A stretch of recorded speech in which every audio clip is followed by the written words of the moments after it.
Rules Committee be in order, and thank you very much for coming back after the vote. I appreciate the chance for our colleagues to join the Rules Committee in this very important hearing, HJ Res 59, Continuing Appropriations Resolution of 2014. And while we had previously announced that the chairman and the ranking member would be here, I wanted to allow an opportunity to elaborate just for a second and also to give Mrs. Slaughter a chance to welcome both of you. This committee, as you know, makes itself available on a 24-hour basis for the needs of the House of Representatives. And the members of this committee today were minus at least one, with Mr. Polis, who is not able to be here because of the floods in his home state and district in Colorado. But the members of this committee have spent a great deal of time today dealing with issues that are very important to our country. And we want both of you to know how much we appreciate you taking time not just to give us your advice and consent on ways to go, but really to recognize your service, both of you, your service to this Congress, for the hard work that you as appropriators and your staff has done for a long period of time. And Mr.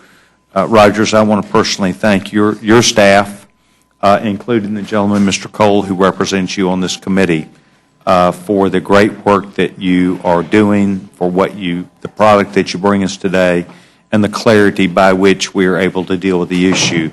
As a member of the Republican leadership, I will tell you we are not the least bit interested in shutting down the House of the United States government.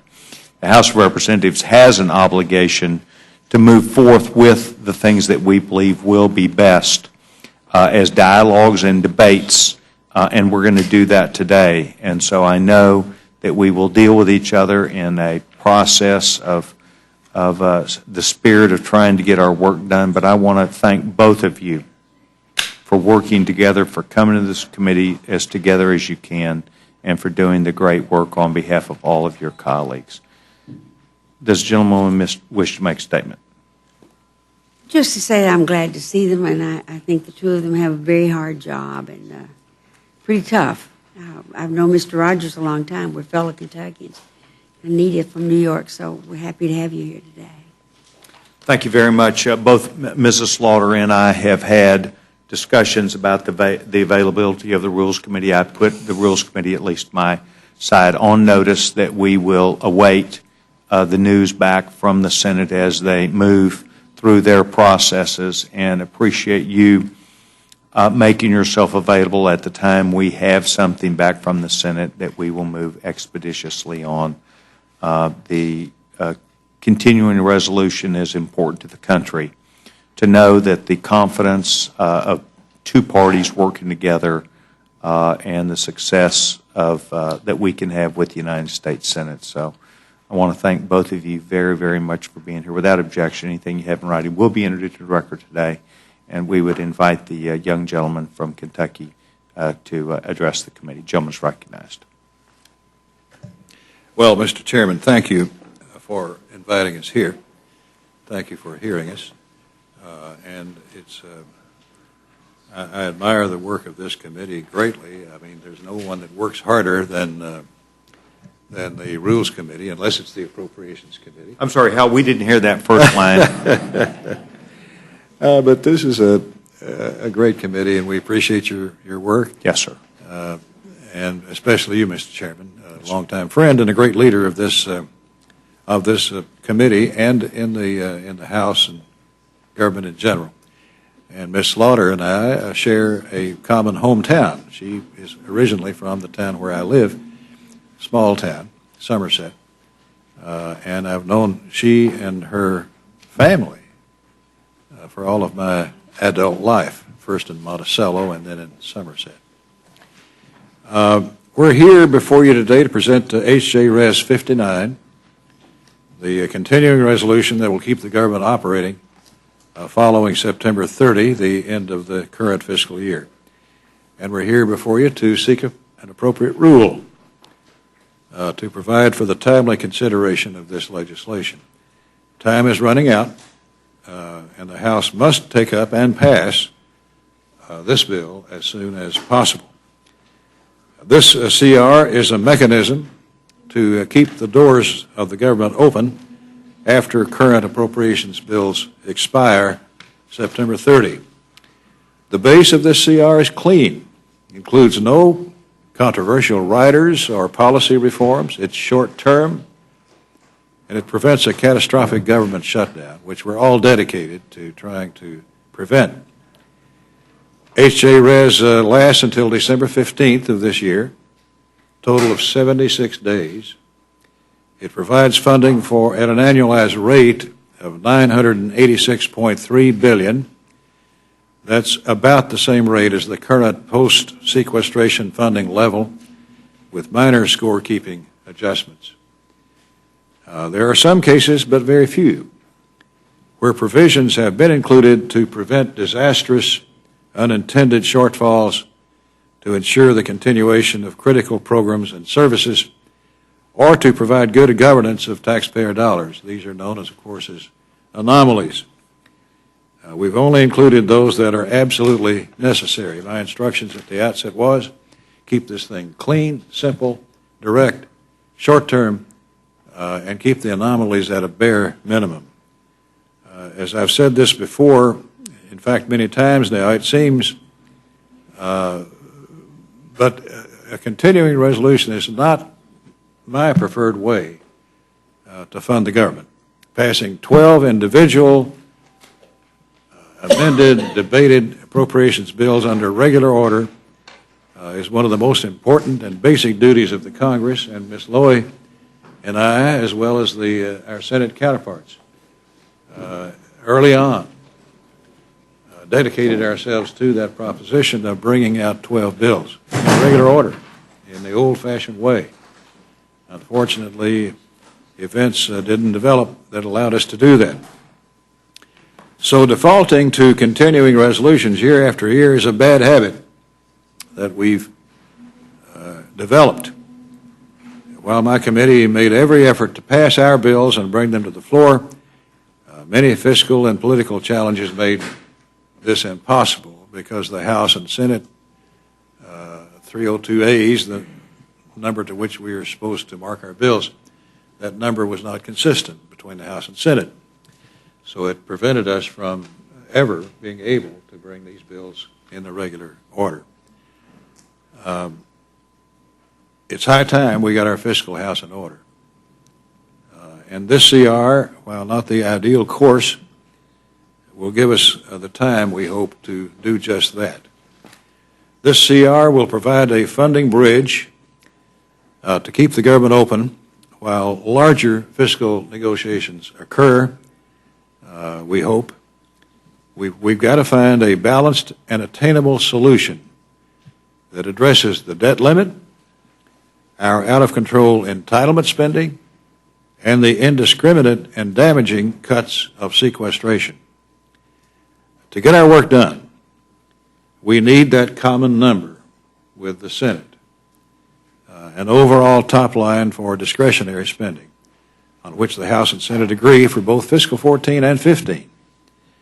With that, I have every confidence that we will be able to complete our work on the 12 appropriations bills for this year and next, the 12 bills. It's my hope that our colleagues in the House recognize the urgency and importance of passing this interim measure. The American people do not want, and frankly are tired, of the repeated threats of a government shutdown year in and year out. A shutdown would lead to a bad economy, bad for this Congress, bad for the hardworking Americans that we represent. So Congress must pass this bill without delay so that we can get on with our business. Mr. Chairman, thank you very much. And I want to thank you for thanking Mr. Cole, a member of our committee and yours, who's been so very helpful in these bills that we're talking about, as he is in all of our efforts. So I thank Mr. Cole for his service, both to me and to you. With that, Mr. Chairman, I yield. Mr. Chairman, thank you very much. As you know, we approached you at the beginning of the year and asked for your very best to serve on the Rules Committee as an advocate, and of course Tom Cole became that. Not just natural choice, but lives up to, I think, the finest of both committees, and so with great respect we've accepted that, and he has done an awesome, awesome job. Mrs. Lowy, as a ranking member, you have an opportunity to come here and see not only the full committee, but some of the stalwarts on in your party who represent you very ably and well on this committee. And I want you to know that Mr. Polis is not here today, but it's, as I stated up front, it's only because of some circumstances that are well beyond his control. But that we're delighted that you're here and welcome your testimony, and do applaud you and the chairman for bringing together a package today that hopefully we can move further towards resolution. I thank you. Gentlewoman is recognized. Thank you, Mr. Chairman, and I want to thank you for your opening remarks and your welcome to Chairman Rogers and myself, and I thank you, Madam Ranking Member, and it's good to be here with the entire Appropriations Committee. I just want to assure you that Chairman Rogers and I have worked together for a very long time, and frankly, if we're up to Chairman Rogers and myself, and Chairwoman Mikulski and Ranking Member Shelby, we could probably have had this project done a month ago when we began our discussions. So I'm sorry that today I have to oppose this continuing resolution, and I'd like to explain why. But first of all, I too am sorry that Mr. Polis can't be with us today. And I do remember when we came before you for the resources for Sandy, and you were very supportive, Mr. Cole, and others were, and at the time we said, you never know, it can happen to you. And we were so grateful that this Congress did support it, and will support Mr. Cole, and certainly will support Mr. Polis's request. It is a tragedy when this occurs, and the impact on people's lives, as Mr. Cole knows, is just immeasurable. So I thank you for giving me the opportunity and to get on to the business today. Let me explain why I will oppose this continuing resolution. On September the 10th, Chairman Rogers introduced the CR, and his press release stated, quote, "This bill is free of controversial riders and does not seek to change existing federal policies." How much things have changed in less than a week.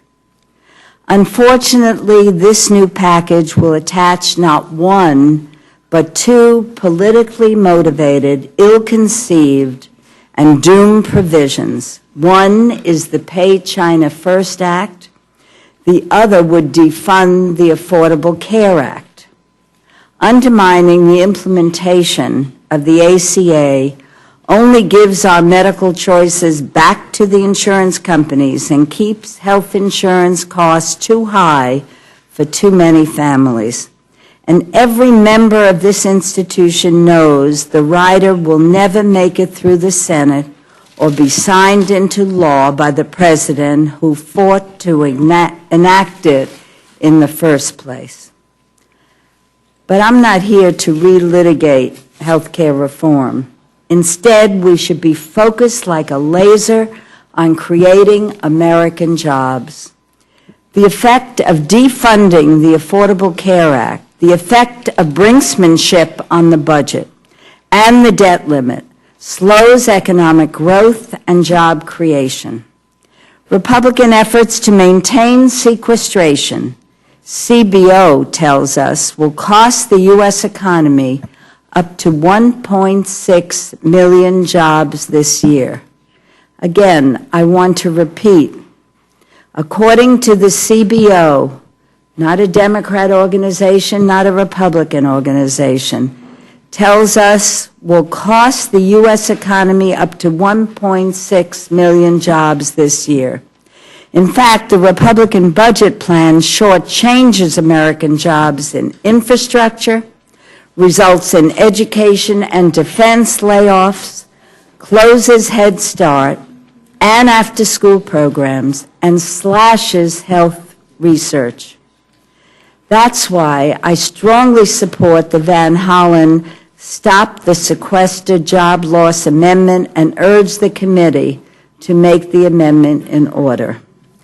The bill before us is unfortunately, and this is what I feel is so tragic, a waste of valuable time we should be using to reach bipartisan solutions to sustain economic recovery and put more Americans to work.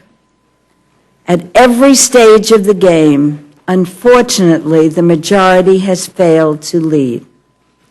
They walked out of negotiations with the president last year. They ignored the sequester replacement plan and the administration's budget request this year. They failed to make and order Democratic amendments to replace sequestration offered in committee on each of the appropriation bills. Excuse me. They refused to go to conference despite House and Senate passed budgets, which led to spending bills written to dramatically different levels. Because the Republicans won't work with Democrats to find a balanced approach to move the bills forward, we now are facing a potential shutdown of our government and our economy. After this bill is sent to the Senate, I hope we're able to agree on a bipartisan congressional resolution that could be enacted. The one before us is not it. Unfortunately, we'll be back here again next week facing the same crisis.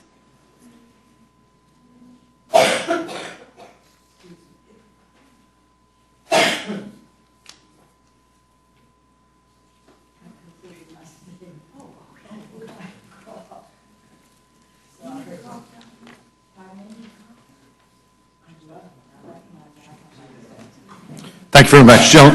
Gentlewoman has evidently, I believe, yielded back her time, and I thank her very much. We got plenty of water there, and thank you very much. Both of you are very gracious to be here. Yeah, well, we've got, with Alcee Hastings around, help us right around the corner, and now is coming right to you. I would remind the gentlewoman where Alcee's involved, there is no free lunch, so be careful. He extracts a lot of things. I want to thank both of you for giving your testimony today. Just 2 points, if I can, real quickly. First of all, Mr. Chairman, we do want you to take the time that's necessary and wait until December 15th. We do concur with you. Hopefully will be enough time for you to gain the necessary time to work with the Senate and see what we can do on this. It's our hope that that will work, and I'm willing to bet on Hal Rogers in that endeavor. If I could say this, Mr. Chairman, being able to do that, being able to work with the Senate to come up with the 12 appropriations bills that funds the entire government depends upon us getting a number, as I said before, that's common with the Senate overall number, which Yes. we don't have now. That will have to come from our leadership on both sides of the aisle and with the Senate. And hopefully they will come up with that number in time for us to then have at least a month to put together these bills before the 15th of December. Yes, sir. Yes, sir. Well, I think we're all counting on each other a lot. Yes. And I I just gave him a call. I think that does There must work. be something in this room. I'll tell you. Let's hope Cynthia's not watching. She may call here, Hal, and want to come up here and help you. Is there a doctor in the house? Yeah, there is. He's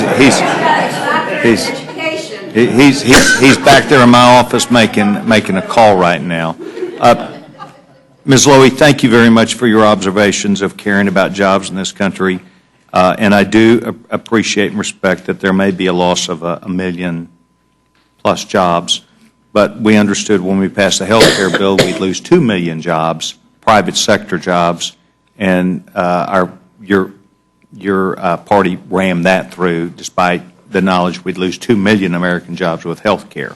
So I think that as best I can tell you, everybody justifies it their own way.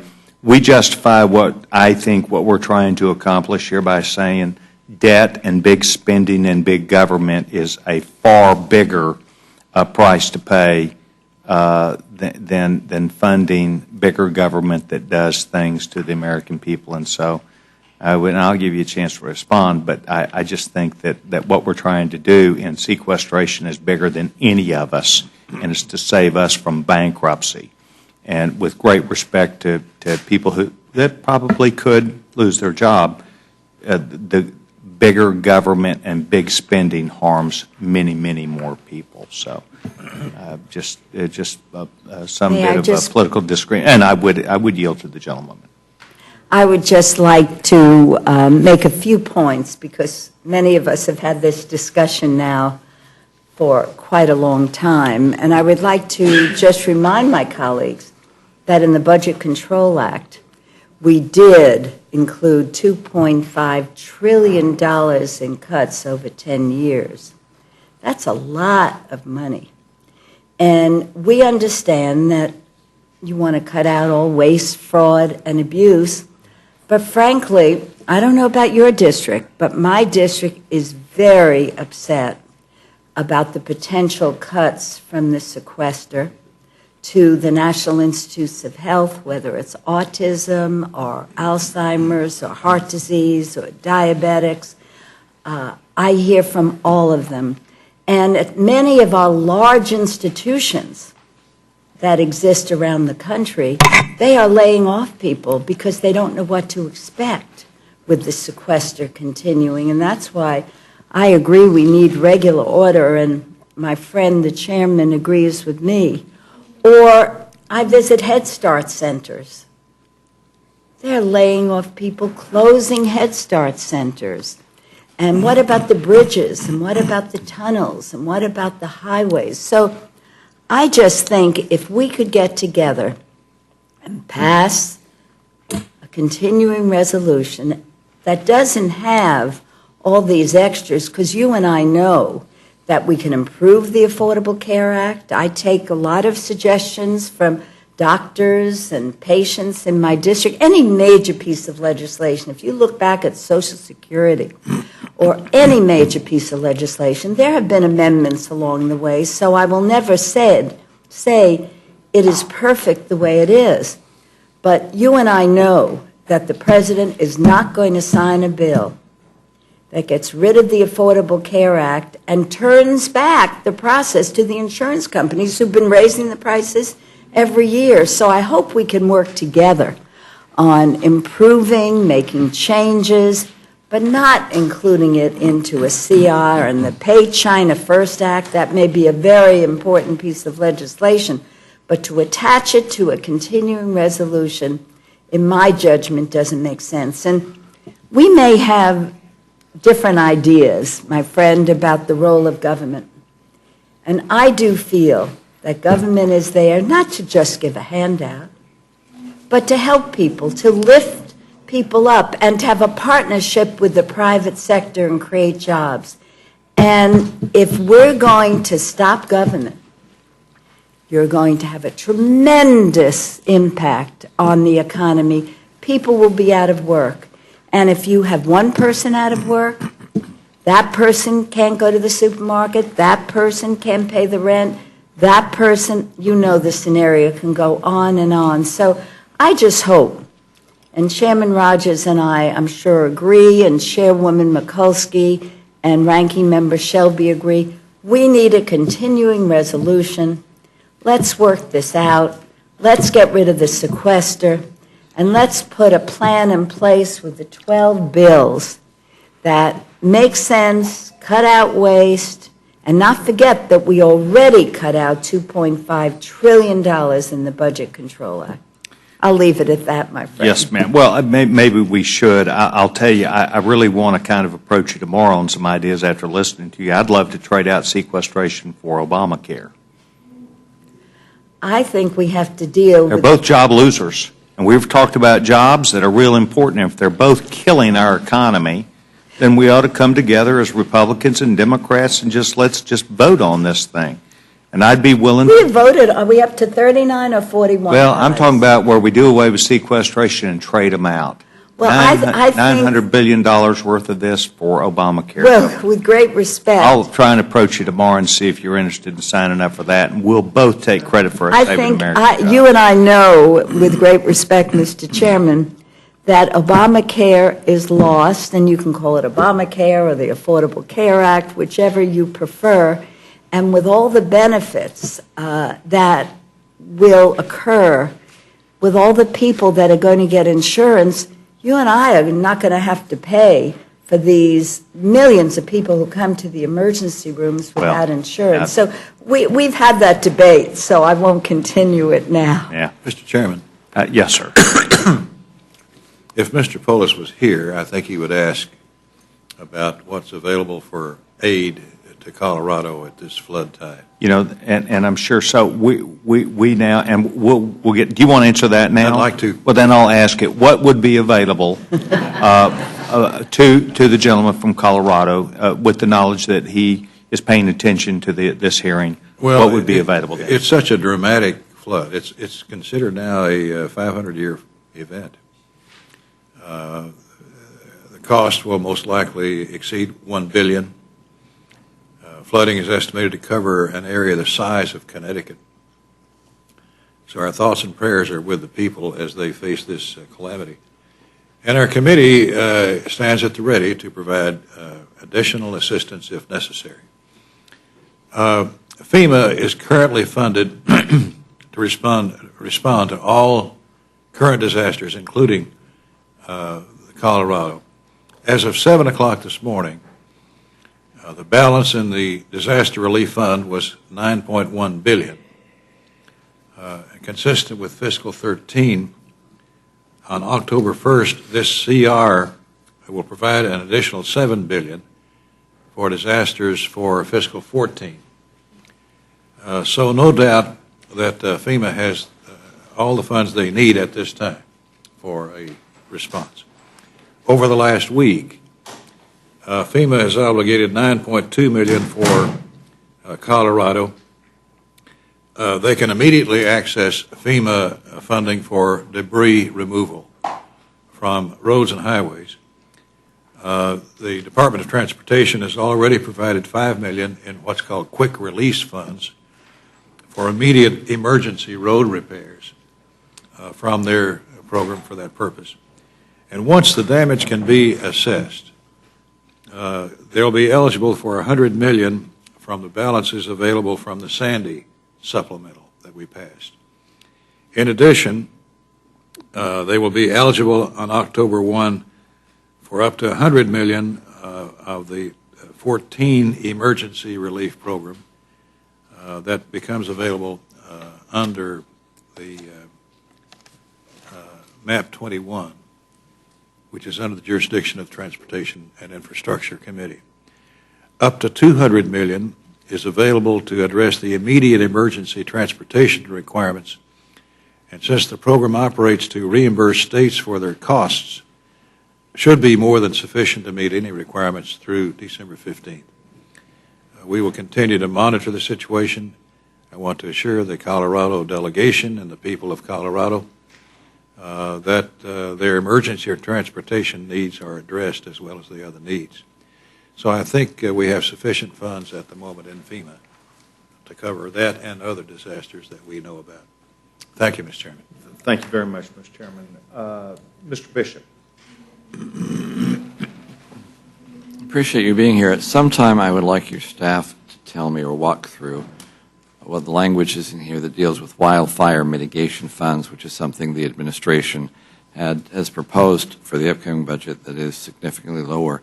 But I'm not going to ask it now because I don't want to take the time now to go through it because it won't change anything. Just explain what those numbers mean, if you would. If you'd have one of your staffers do that, I'd appreciate it. Other than that, I yield back. Have your staffer call Will Smith, the chief clerk of the committee, and we'll find an answer. Thank you very much. Show me yield back time. Mrs. Slaughter. Thank you. Thank you both. Certainly to Mr. Rogers, what you'd said before about sequestration and what you said here today, I couldn't agree with you more. It has really been one of the most destructive things that I think any Congress has ever done. We know that scientists we're losing them from NIH and from NASA at a great clip.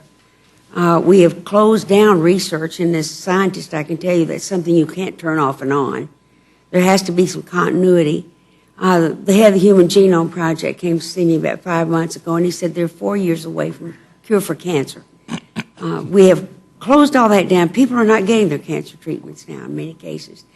But while we were home on break and we were working in our districts, all I heard everywhere that I went, every place, was where in the heck is this sequester coming from and why don't you get rid of it?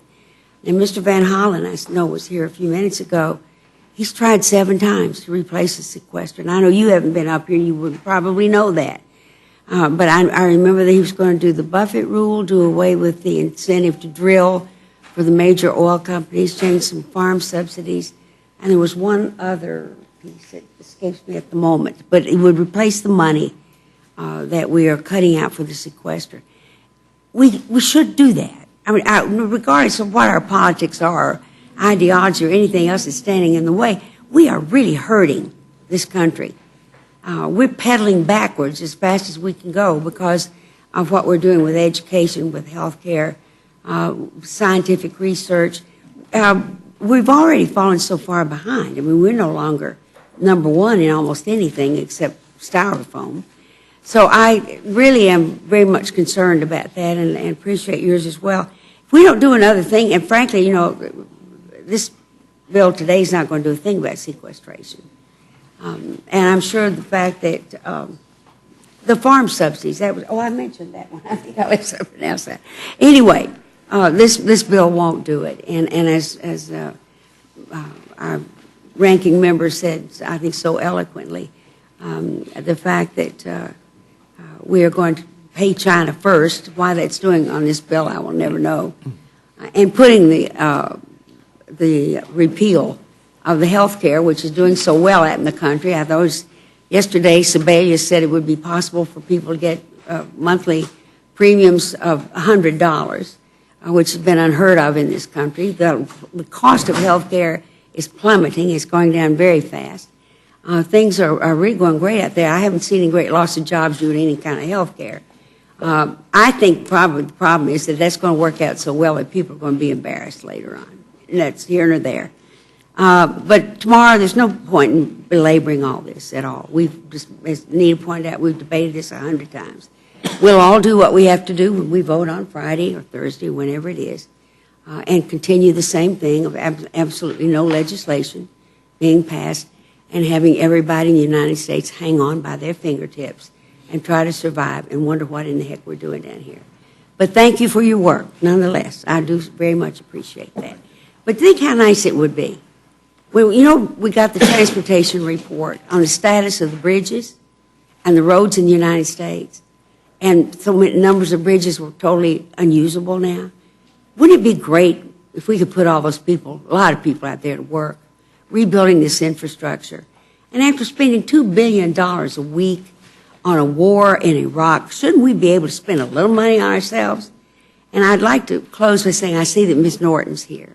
And when we talk about disasters and what we're doing with those, there's not much we can do to mitigate the disaster that befell her constituents. I was very much impressed with what she said, that when something happens to people who live in the District of Columbia, they take it personally. And so do we. We take it personally with you, Ms. Norton. It was a tragedy of major proportions and makes me wonder if everybody in the world doesn't have a top security clearance, since apparently you don't have to do anything but ask for one. But that was a disaster of major proportions as well. So thank you very much, Mr. Chairman, and I yield back my time. Gentlewoman yields back. The gentleman, Chairman Cole's recognized. Thank you very much, Mr. Chairman. First, I want to obviously acknowledge my chairman and my ranking member from Appropriations, and no mystery to anybody around this table on either side of the aisle what terrific members they are, how well they work together, how well they communicate with one another. They even cough together, as you can see. So they're about as close as you could ask the people to be. And I think if we can give them the time, and their colleagues in the Senate at the time, I don't have any doubt that we can reach that goal of having an agreement and working through a semblance of regular order toward the end of this year, and maybe establishing a platform that we can get better at this. So I think this is a real opportunity. I do want to also thank my friends, because we did get a great deal of help during our disaster, and I want to thank the administration as well, because I have to tell you the help came, and it came abundantly and quickly and professionally, and has been very well done. And I think the administration would tell you they've gotten a lot of cooperation on the other end. But if the decision had not been made by this Congress on a bipartisan basis to help Sandy and replenish the FEMA disaster fund, we would not have had that help. We had that assurance from the very beginning from both sides of the aisle, certainly from Chairman Rogers. And I know Mr. Polis, who's not here, who's dealing with a difficult situation, will take a great deal of comfort, and so will his constituents, that we are going to be there to help them as well in this problem, or any other group of Americans. I am going to take the opportunity to point out sequester was the president's idea. We can all read Bob Woodward's book or follow his reporting. This was his suggestion. He advocated for it. He signed it into law. And frankly, we've offered on multiple occasions to try and deal with him to redistribute those savings in a more logical manner. Some of the roughly half the $2.5 trillion we're talking about in savings are sequester savings. So you can't claim $2.5 billion and then undo all those savings. But we would all agree there's a much more rational way to do it. We've proffered that on a couple of occasions. I'm sure we'll be willing to do that again in the forthcoming negotiations, but the savings have to occur. Otherwise, we won't have achieved the objective that was laid out in terms of lowering our debt. Obviously, I'm going to disagree with my friend. I don't think there's something called the China First Act in here. I think there's something called the Full Faith and Credit Act in here, and that's simply to make sure that we pay people money that we borrowed on time and in full, and that they know that's going to be returned. It doesn't matter if they're from China or they're American citizens who buy a considerable portion of our debt, or anybody else. They ought to know that they're going to get paid back. I think that's essential to maintaining the credit of the country, and I think that's why this particular piece of legislation is in here. Finally, I know there's a lot of talk about what the Senate will and won't do. I don't think we know what they're going to do. I think we ought to send the ball over there and give them an opportunity to do something, because they certainly opine on both sides of the aisle about what ought to be done. So let's see what they can do. Let's give them what they asked for, at least what some of them asked for, and see what they can do. And then be prepared to act when they send something back. I think that's important. I agree with my friends about shutting down the government. I don't think that's ever a wise thing to do. I've made that abundantly clear. I don't think that's what we're doing here. I think we're moving a vehicle over to the Senate and giving them an opportunity to act.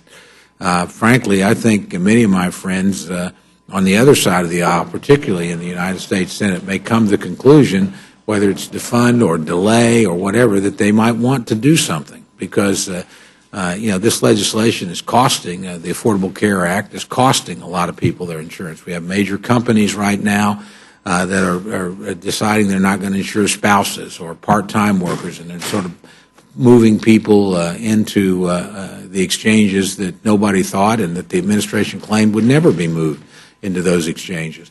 I also think there's a great many people who supported this bill, a lot of labor unions that once thought it was a good idea. Now that they've actually read it and digested it, see what it's beginning to do to their members, they're beginning to ask for a fix. So let's, again, bring the Senate into the game, so to speak, and I think moving this legislation will let them do that, and then we'll see what they actually return.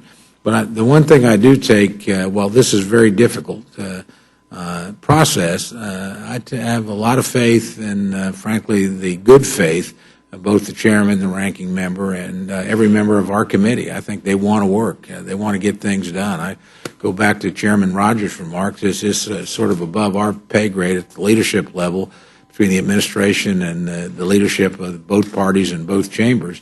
They need to give us a common number. And I hope that we can reach out. I don't pretend to judge what that number is going to be. That's going to be a negotiated process.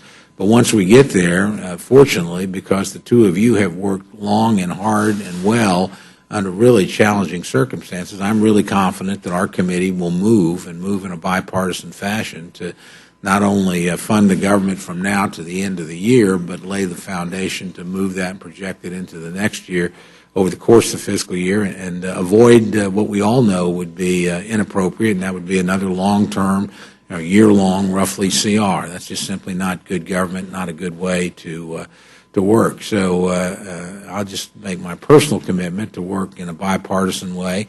Let's move this particular resolution. Let the Senate act, see what they do, see if they can find some common ground over there, and then address what they send back to us in a timely fashion. I think that's why we're all going to be here next week when that was not the original schedule. Again, we've got folks in the Senate that, again, I think this is a bipartisan, have a lot of opinions about what the House should do. Well, the House should act, and then we'll see what the Senate does and respond accordingly. But, again, I have very high confidence in my two friends, the chairman and the ranking member, and I've watched them work together before they were chairman and since they've been chairman and ranking member respectively, and we've gotten a lot done on our committee. We can get a lot more. We just need a couple of decisions, one or two pay grades above, and then watch this committee work. It'll do a remarkable job. But again, I want to thank my friends for being here. I want to thank them for their help when my district and my state was going through a difficult time, and look forward to work with both of them through this very difficult and challenging process. If the gentleman would briefly Certainly yield. Thank you for those nice remarks. And you're right, if the powers that be can come to an agreement on a number that we can mark to that's common with the Senate, so we're both marking to the same number, we can get things worked out on our bills along with the Senate, our Senate partners. So we just need a number.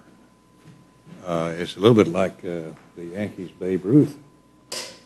We just he needed to know how far it was to the center field fence.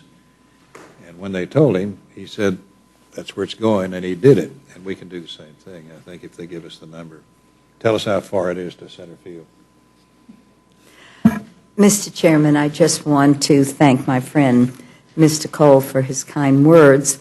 I won't respond to every single point because I know there are a lot of other people that want to speak, but because it's so relevant to your district and to Mr. Polis's district, I do want to say a word about those who feel government is too big and we have to shrink government until you need it.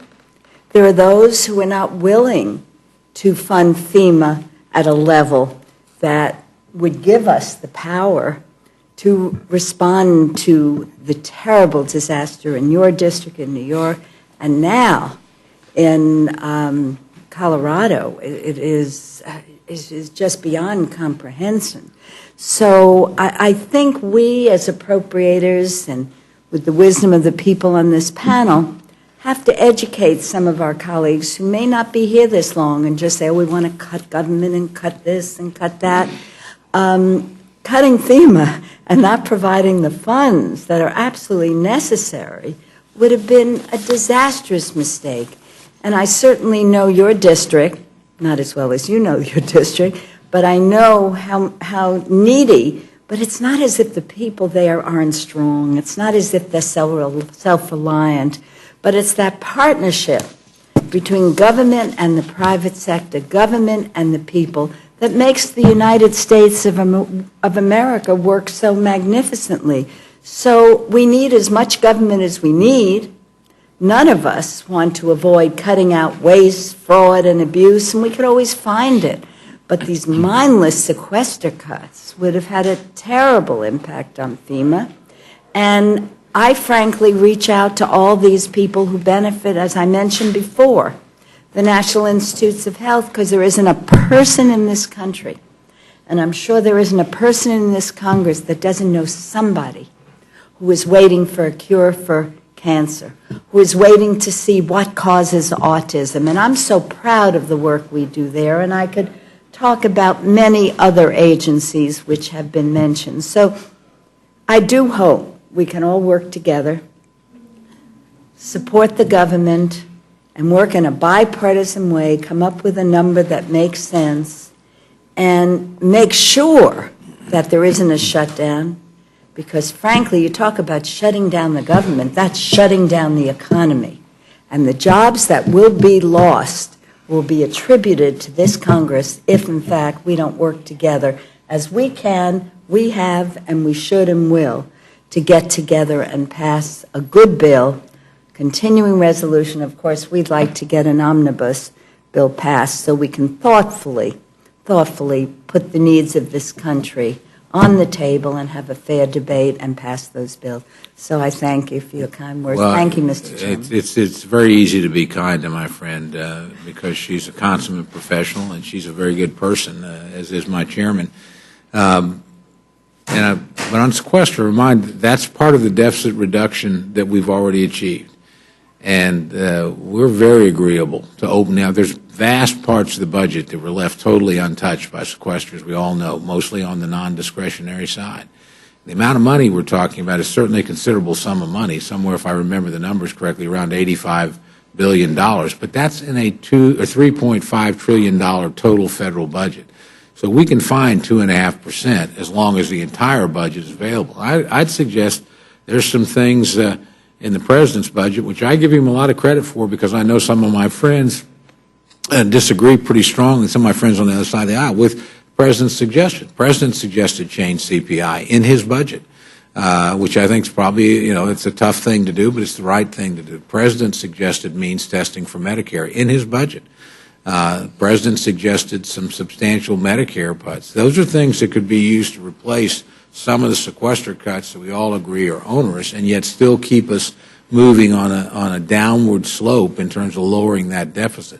The CBO, which we like to quote around here, has also put out a report recently that at great length went through the entitlement crisis as the main driver in the debt and as an unsustainable position. If we don't deal with that, and I think we have an opportunity to deal with that both in this period between now and the end of the year and going forward.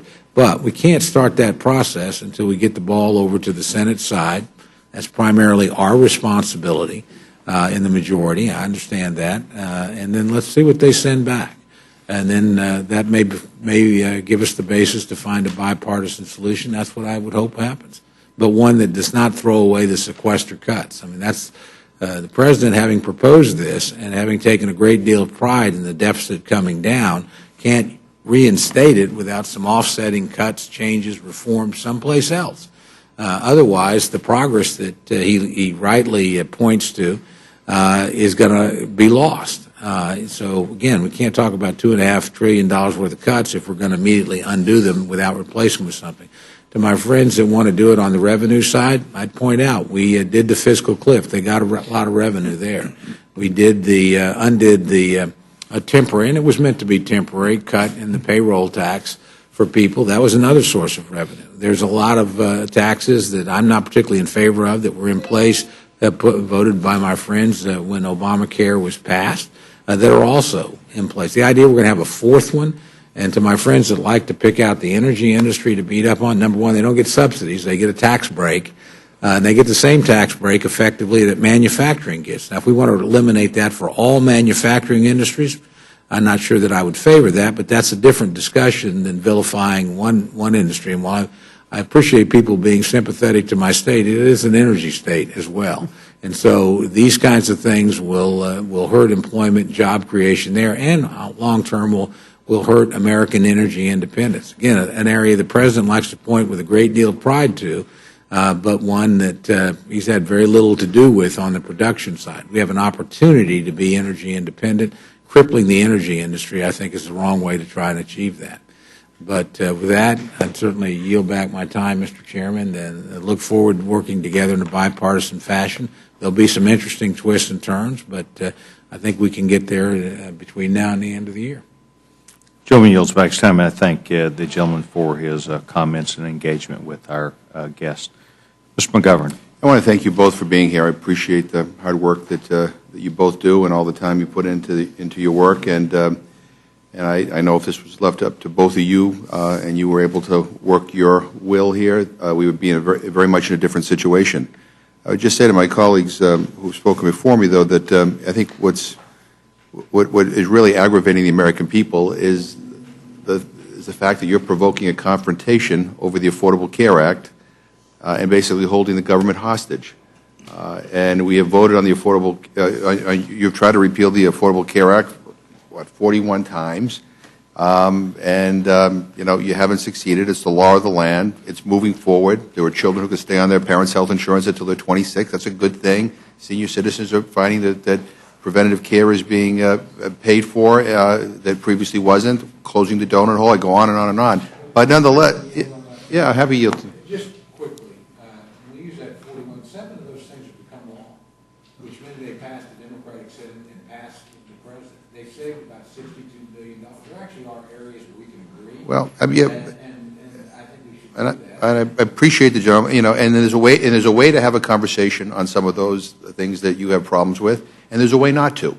And kind of threatening a government shutdown, if we don't repeal the Affordable Care Act, I would suggest is not a very constructive way to have a conversation on reforming anything. And I would just say one other thing. I understand what's going to happen here. What we're talking about here before the Rules Committee, we'll pass the House, go over the Senate, something different will happen, come back over, we'll go back and forth, and I hope that you can come to a number and we can get this country moving forward. I just say one thing with regard to deficit reduction. Deficit reduction in and of itself is not an economic policy.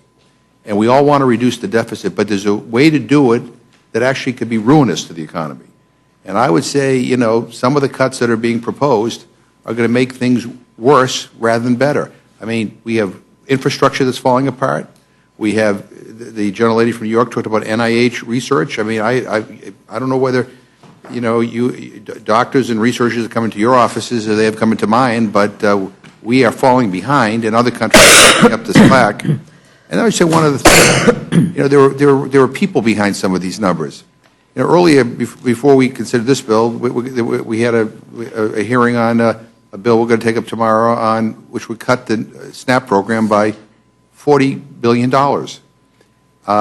It would remove governors' abilities that they currently have to be able to allow people to stay on the program longer where there are areas of high unemployment. It would take that away from them.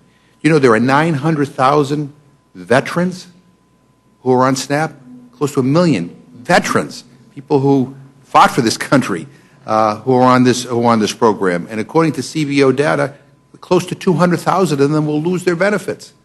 Now, I don't know what, again, that bill didn't go through the Agriculture Committee or regular order. But I mean, when we talk about improving things and saving money and deficit, I mean, there has to be common ground, but we have to do this in a thoughtful way. Sequester was not thoughtful. I would argue the bill you bring to the floor tomorrow on nutrition is not thoughtful at all. It didn't even go through the Committee of Jurisdiction.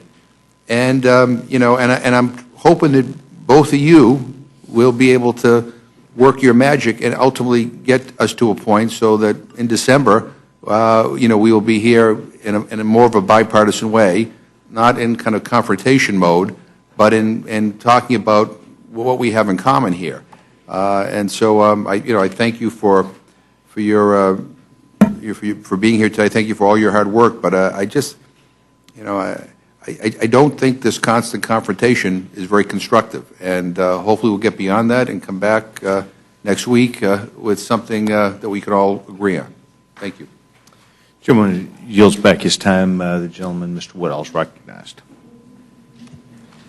Thank you, Mr. Chairman. I appreciate the time, and I appreciate my colleagues from the Appropriations Committee being here. I always learn something when the Appropriations Committee comes to the Rules Committee. And Mr. Chairman, I appreciated what you had to say about the clean CR that you brought before us. And Ms. Loy, I want to make sure I understood, you opened your comments with, I regret that I can't support what the chairman has brought here today because it has all of these things added into it. Now, I understand that there's a lot of work to be done between the product that the chairman brings and whatever gets reported out and whatever shows up on the floor, but can I take from that then that you do support the clean continuing resolution that the chairman has brought before us? It's just the additions that you... Let me say I could not support the continuing resolution where do pay China first attached to it and including the Affordable Care Act.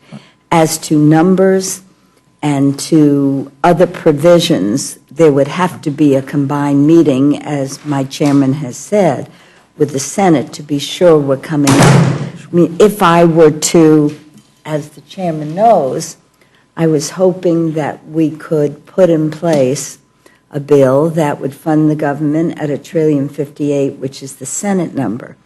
If, in fact, we had gone to conference, which Mr. Ryan has suggested we do over and over again with the Senate, we'd begin with a number that we could both agree on. And that's what's unfortunate about this process. Certainly my chairman, I assume, would have liked to go to conference in the Senate, agree on a number, and then you just write a bill that everyone agrees on. Well, let me ask you about that, because a lot of those decisions are left to be made, and I'm sure we'll be voting on a lot of those in the House floor. I thought that I have heard absolutely every single one of my colleagues, particularly my appropriator colleagues, talk about what a uniformly bad idea across the board cuts are, how sequester as a technique achieves absolutely none of the goals that any of us desire. Have I understood that concern correctly? Yes, because I think that we have the responsibility as appropriators, and of the 12 committees, we work together to come up with bills that make sense. For example, I use FEMA as an example because it's been so important to Colorado, to Oklahoma, and New York. So I think we have the expertise on the committees, and with our colleagues, we always reach out and we have hearings and we talk to people to be intelligent about the bills and not just say we're going to take it across the board. And as long as you mention that. Well, if I could, go ahead. I know we'll be here a while this evening, and I want to learn from you on that, because I agree with you.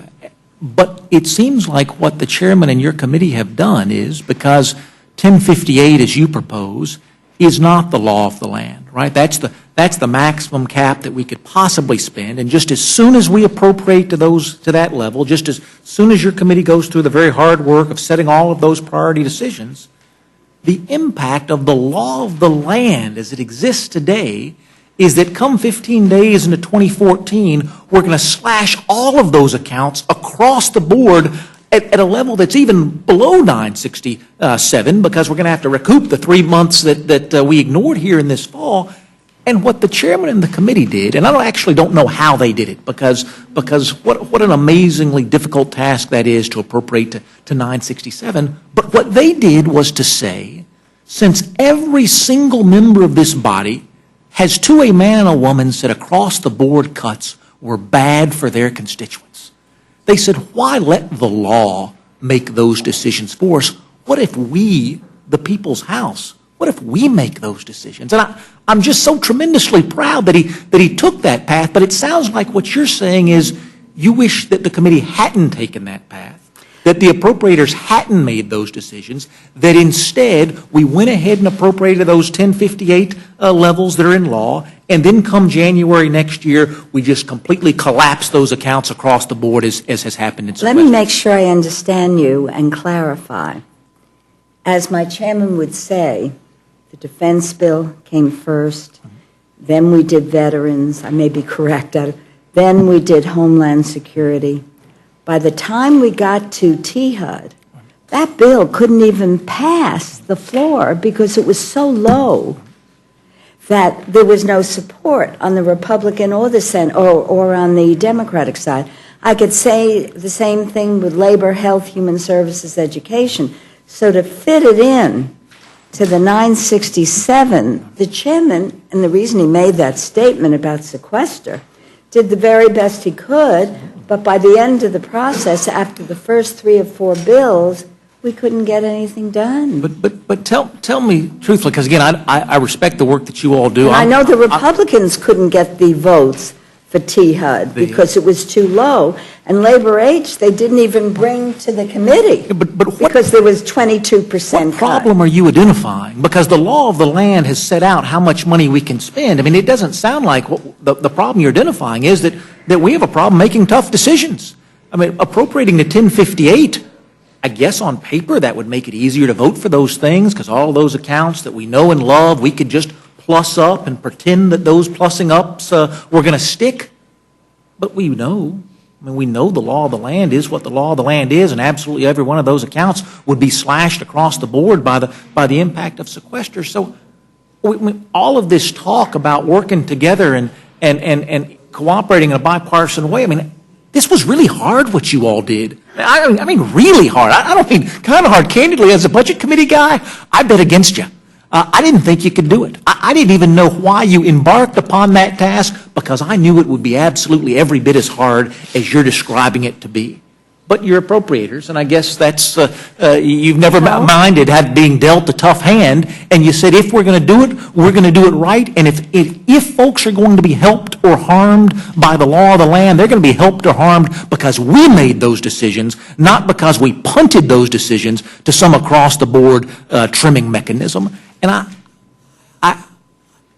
I guess I'm asking, even if you're not happy with those spending levels that are the law of the land, and we can change the law of the land if we want to, but as we sit here today trying to change other laws of the land, they are the law of the land. Don't you really appreciate the fact that as hard as it is to pass at those 967 levels, that rather than just punting, you and your committee did what you always do, which is to step up to the plate and say, you give us the number and we're going to get the work done?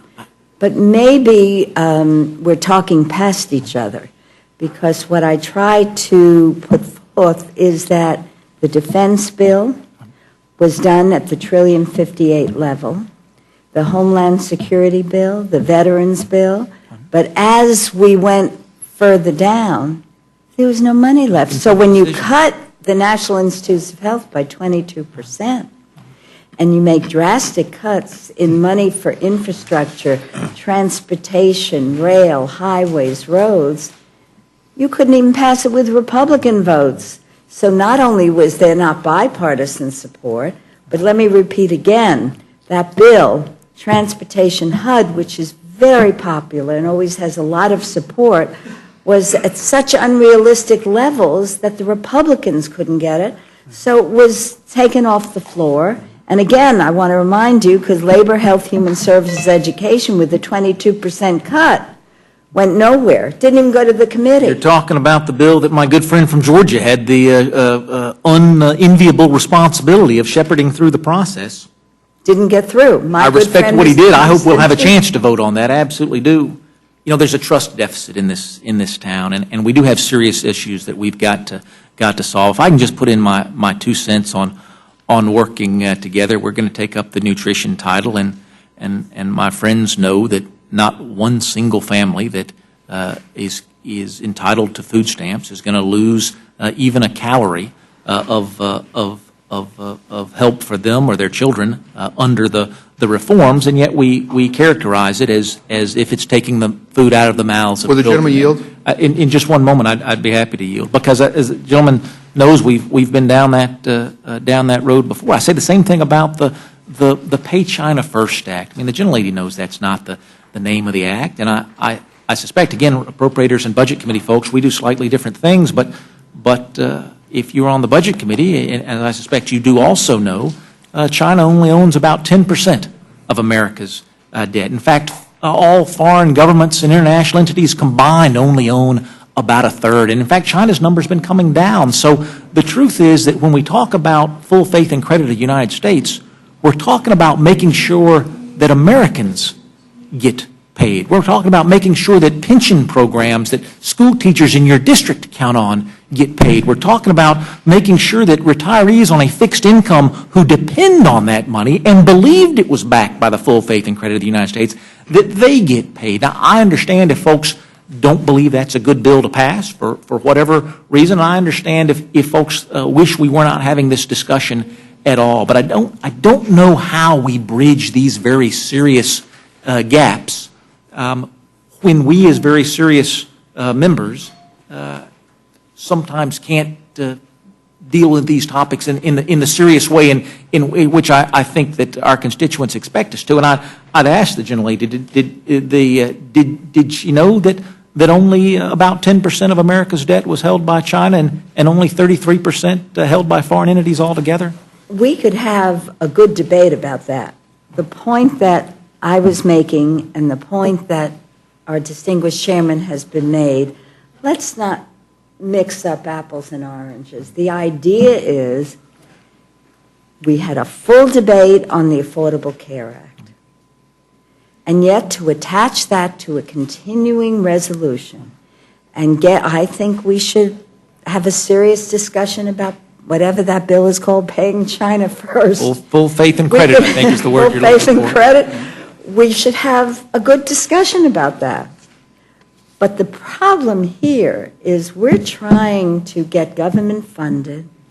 We're trying to fund a FEMA so we take care of catastrophes such as Oklahoma went through and now Colorado went through and New York went through, and we're all very grateful for that.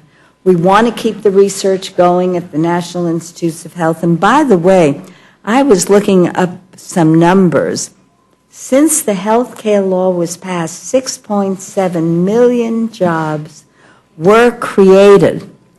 And it is... Are those net jobs or those gross? This was net jobs. And I was looking at some other numbers which I had. Under the 8 years of President Bush, as you know, even though Mr. Paulson did some heroic work, we lost private sector jobs, losing a total of 653,000 jobs. And by the way, 808,000 jobs I'm talking about are in the healthcare industry. I just want to say we could have serious debates, serious differences, whether it's the Affordable Care Act, but that's behind us. That's the law now. And if you want to amend it, and I have constituents who want to amend it, I say, come on in. I've had dozens of meetings. I do. I'd have to direct the gentlelady to United Parcel Service in my district, UPS, which just had to drop insurance for so many of the family members that work there. I'd direct the gentlelady to Delta Airlines, based in my district, that just had record-setting increases in their premiums. The gentlelady knows of Walgreens and Trader Joe's and IBM and on and on and on, folks who are losing their benefits because of the Affordable Care Act. You're right. That is a more full discussion for. What did we say? 41 votes on the Affordable Care Act, I think. And maybe we should have more discussion. And I welcome any suggestions from my constituents because nothing's perfect. Certainly not a bill of that magnitude. Well, but we're the Appropriations Committee.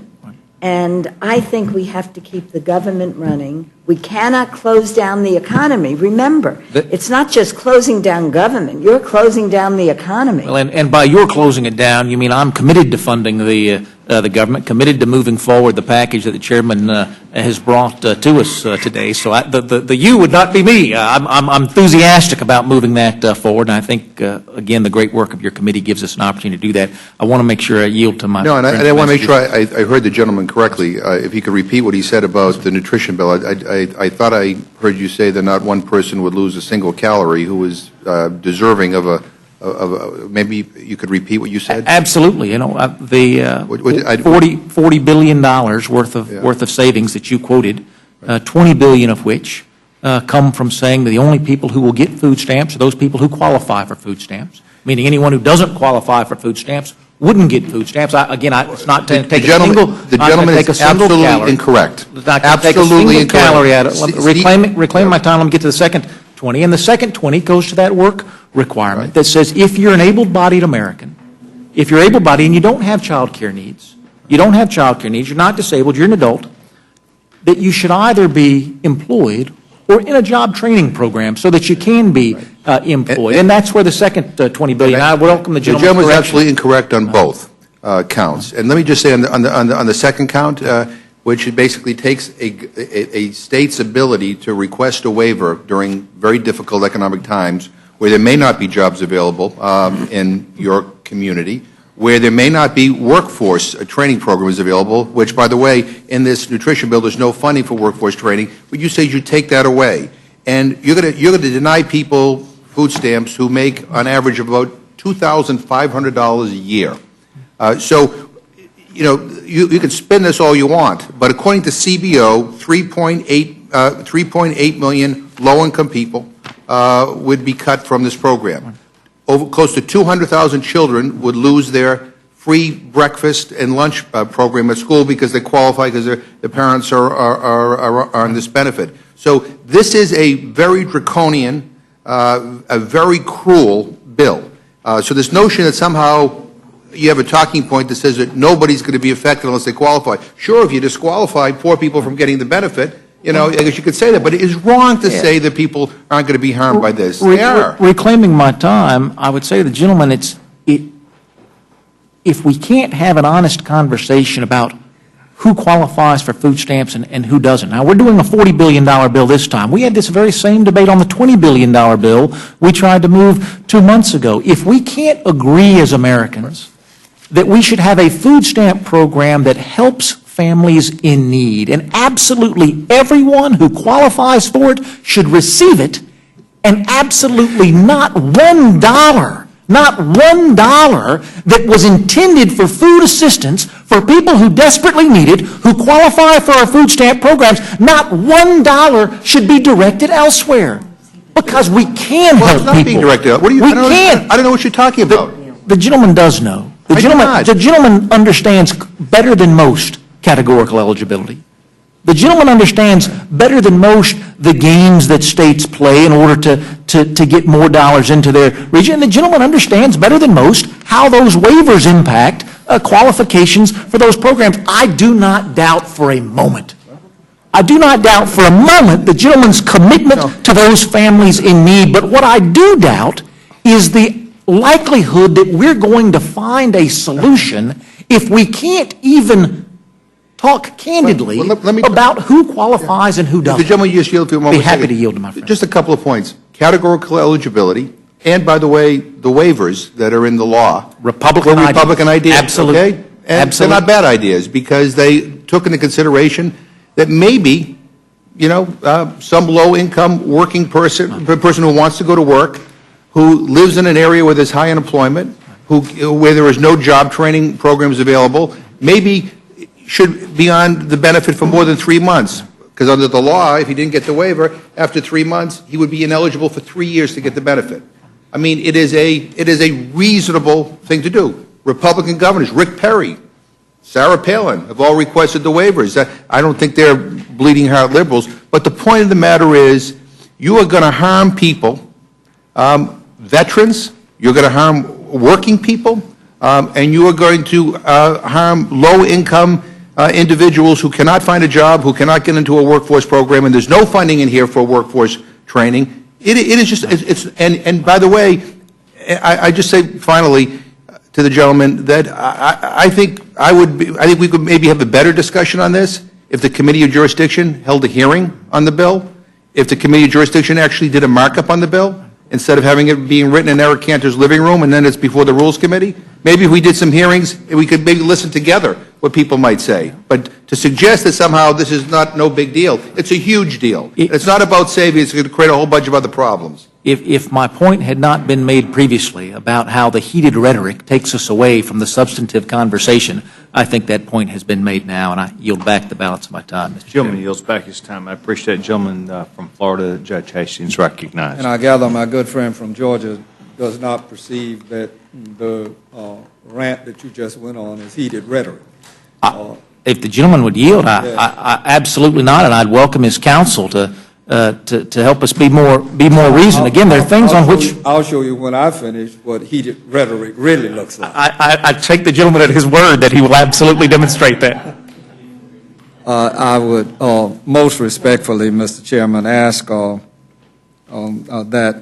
and I would ask my colleague, do you think that there I surely thank Chairman Rogers and our Ranking Member Lowy. They've done an extraordinary job in trying to get us to a point where we have reason.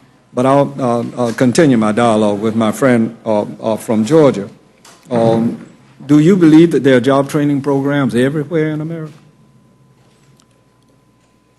If the gentleman would yield, I'd tell him that I come from one of the largest recipients of food stamps in the nation, the great state of Georgia. And there's unquestionably, not only could we do with more job programs, we could do with higher quality job programs among the ones that we have. Well, let me instruct you that there are places in this country where there are no workforce programs.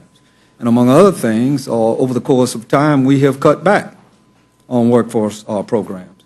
A colleague of mine and Pete's and Hal and Nita's, Louise, Jim, I'm going to his funeral on his memorial service. And my friends from Florida know him as well, Ileana, Clay Shaw. Clay Shaw introduced a program that I always thought made an awful lot of sense, and it was, in the final analysis, welfare to work. But he also had a component that had work for people. So I gather, different than me, because I gather that I would be called a socialist, I think those people where there are no jobs, that the government, meaning city, federal, state, ought to be the employer of last resort. And I used to say to Clay that if you had to paint yellow lines in the road in August, the dog days in Florida, you would find yourself another way to go about your business. But we don't have that. And what we have in America is serious unemployment with no jobs being not only made by this Congress, but with businesses deciding not to invest and investing overseas, and so we're left with this dilemma. But I'm sure you don't believe in the government as the employer of last resort, but I would. And I thought we had in Pensacola, for example, an extraordinary test of the Welfare to Work program, and then it diminished over the course of time and became nothing more than idle talk. Because there wasn't the component that carried the job with it. Now, what I would ask, and I'd ask Chairman Rogers and Ms. Lowy, do the two of you feel that it is appropriate for us to be carrying the measure, as I understand, that is likely to be self-executed in a rule offered by Mr. Scalise of Louisiana as H.J. Res 59. I gather that the question that I have of both of you is, why is that on an appropriations measure, and why is it in a CR, when in fact I think it ought to be, like next week we're going to, I guess, or at some time we're going to do the debt ceiling, and that would seem the appropriate place. So I'd ask the two of you to instruct me as to whether or not you deem it proper for this measure to be considered in a CR or an appropriations measure. Well, of course, the bill that I filed was the base CR, a continuing resolution, in and of itself, simple, clean, no riders. Right on. What the committee does with additions to that is not my business. That's your business.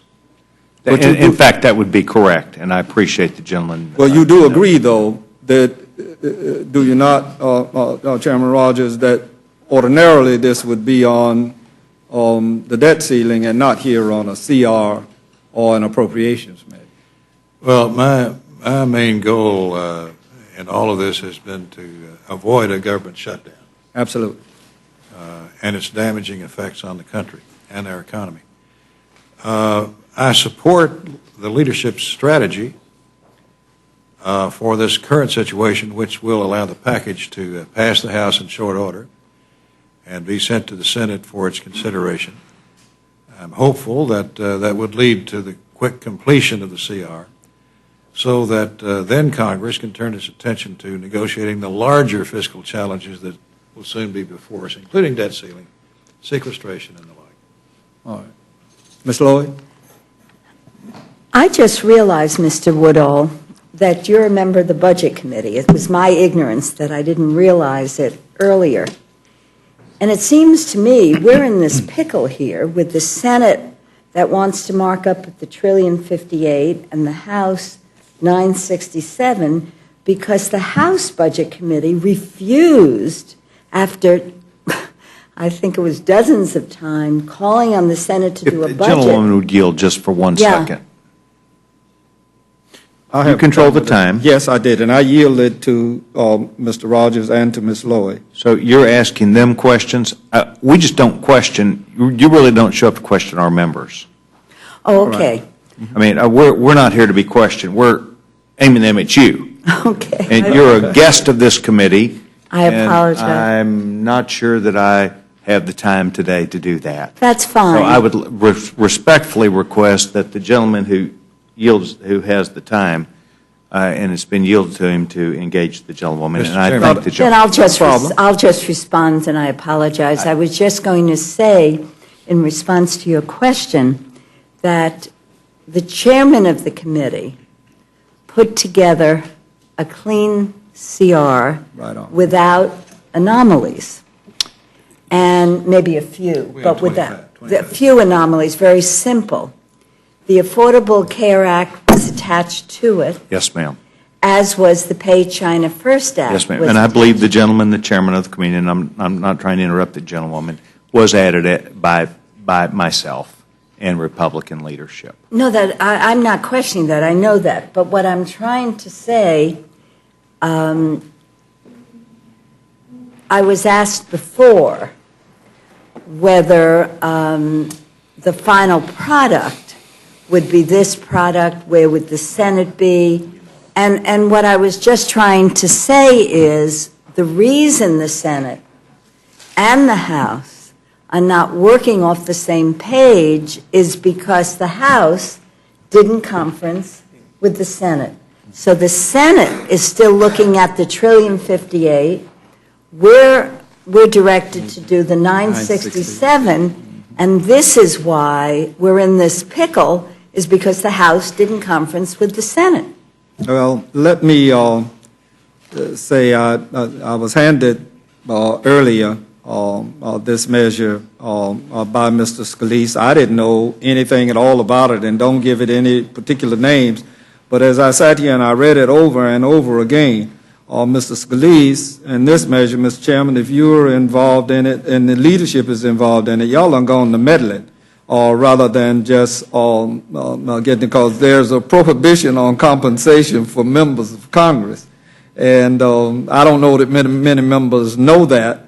And it is not that I'm selfish about what it is. I'm willing to make my contributions to what I say about the poor, and if it costs me more taxes, so be it.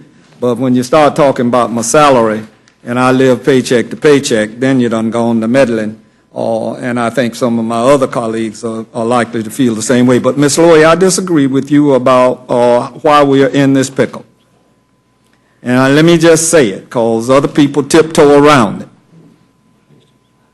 We're in this pickle, or let me put it another way, in this unfortunate, unworkable process, because my Republican friends have a rump conference that did not come to Congress to govern. They came here to obstruct, and obstruct they are.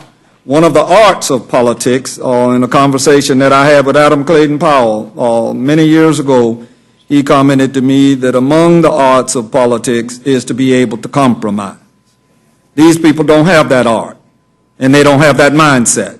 And that is what they feel their constituents require of them, and I don't make any argument about that. But let's don't just tiptoe around. The leadership is in the position of having to deal with these obstructionists, and then that's causing basically the problems that you all are having, and basically the problems that the leadership is having of trying to get the measures passed. And I just thought to myself, the tail in this particular session of Congress is wagging the dog, the alligator, the donkey, and the elephant.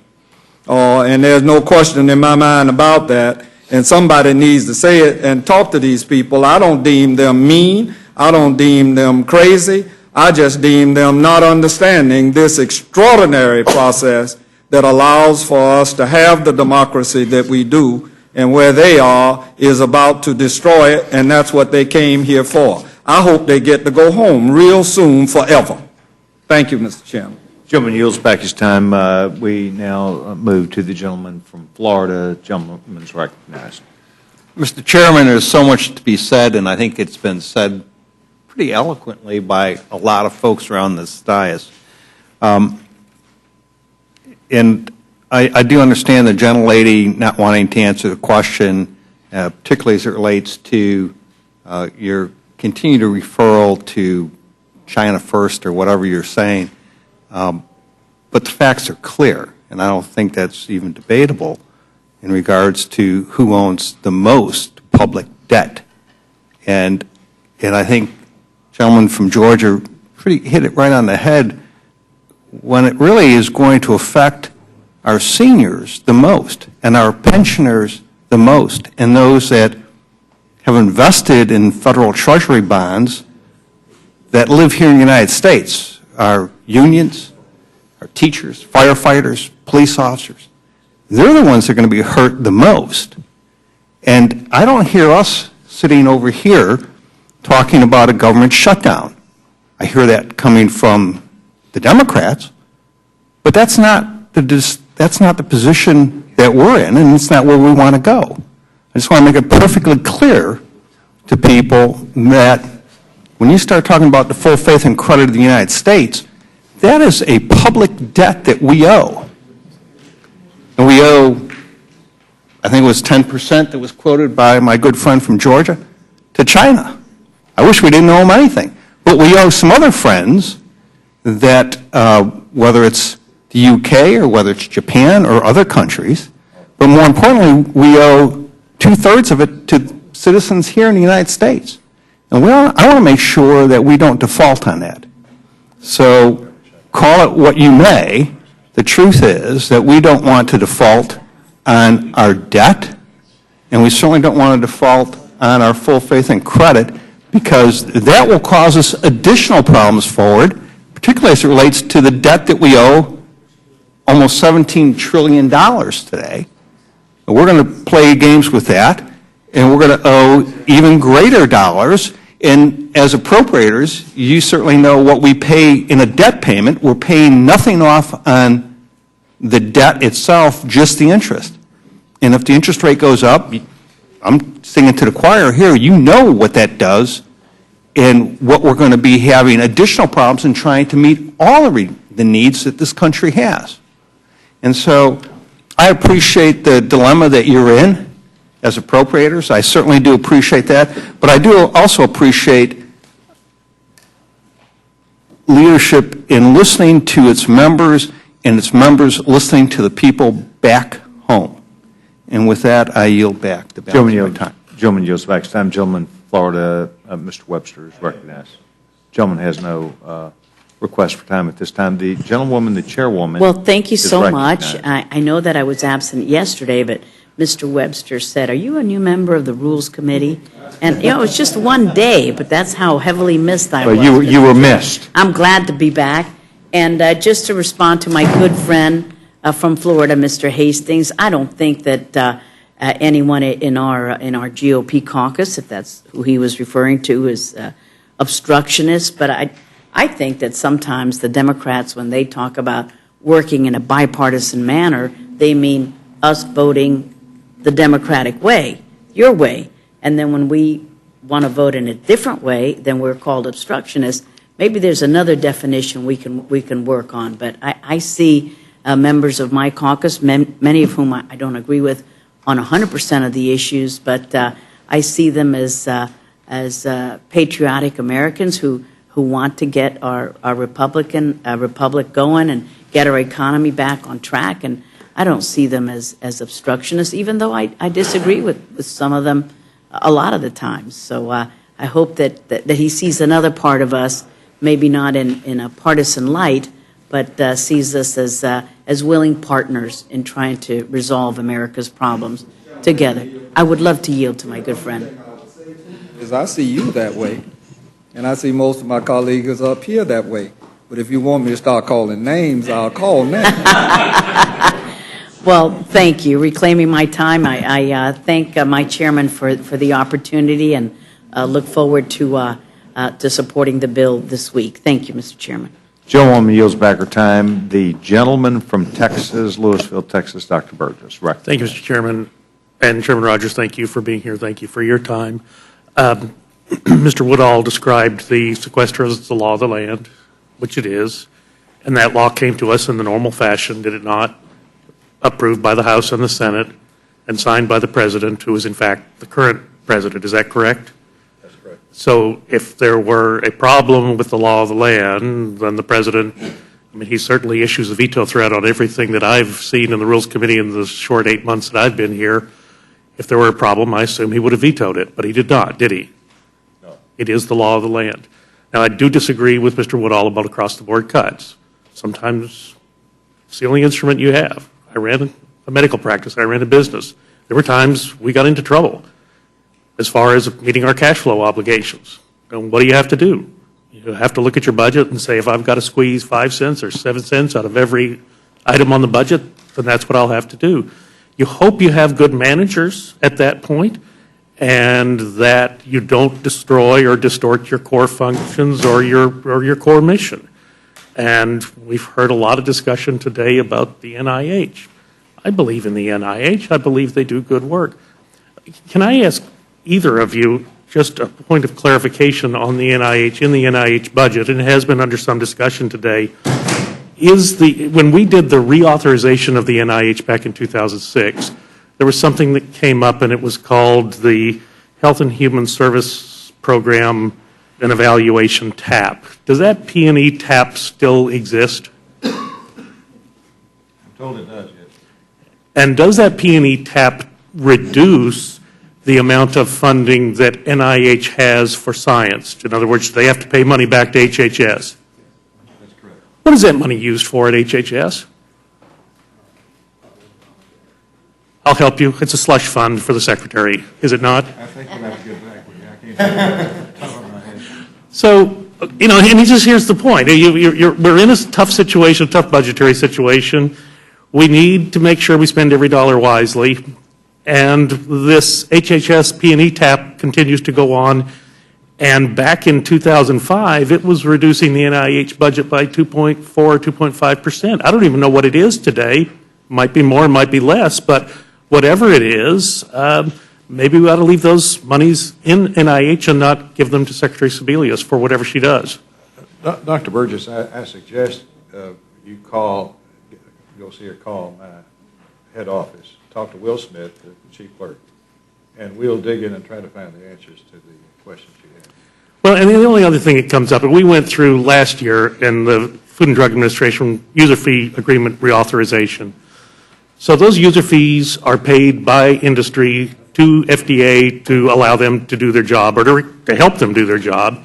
And those have those monies which are outside, in my opinion, outside of the federal budget, those have been, because the Office of Management of the Budget has said that those will be governed by the sequester, those have been unavailable to the Food and Drug Administration to do their work. Is that correct? I can't tell you the answer. This is way in the weeds. That's my job, Chairman. That's why Chairman Sessions put me here. Your questions are... I'm on your extreme right, so I am one of the Gentleman's recognized an hour. I would hope that after the hearing, we can get together with staff and try to answer those questions. Okay, and I do appreciate that, Mr. Chairman. I appreciate you being here. I appreciate you being so patient with us and answering our questions.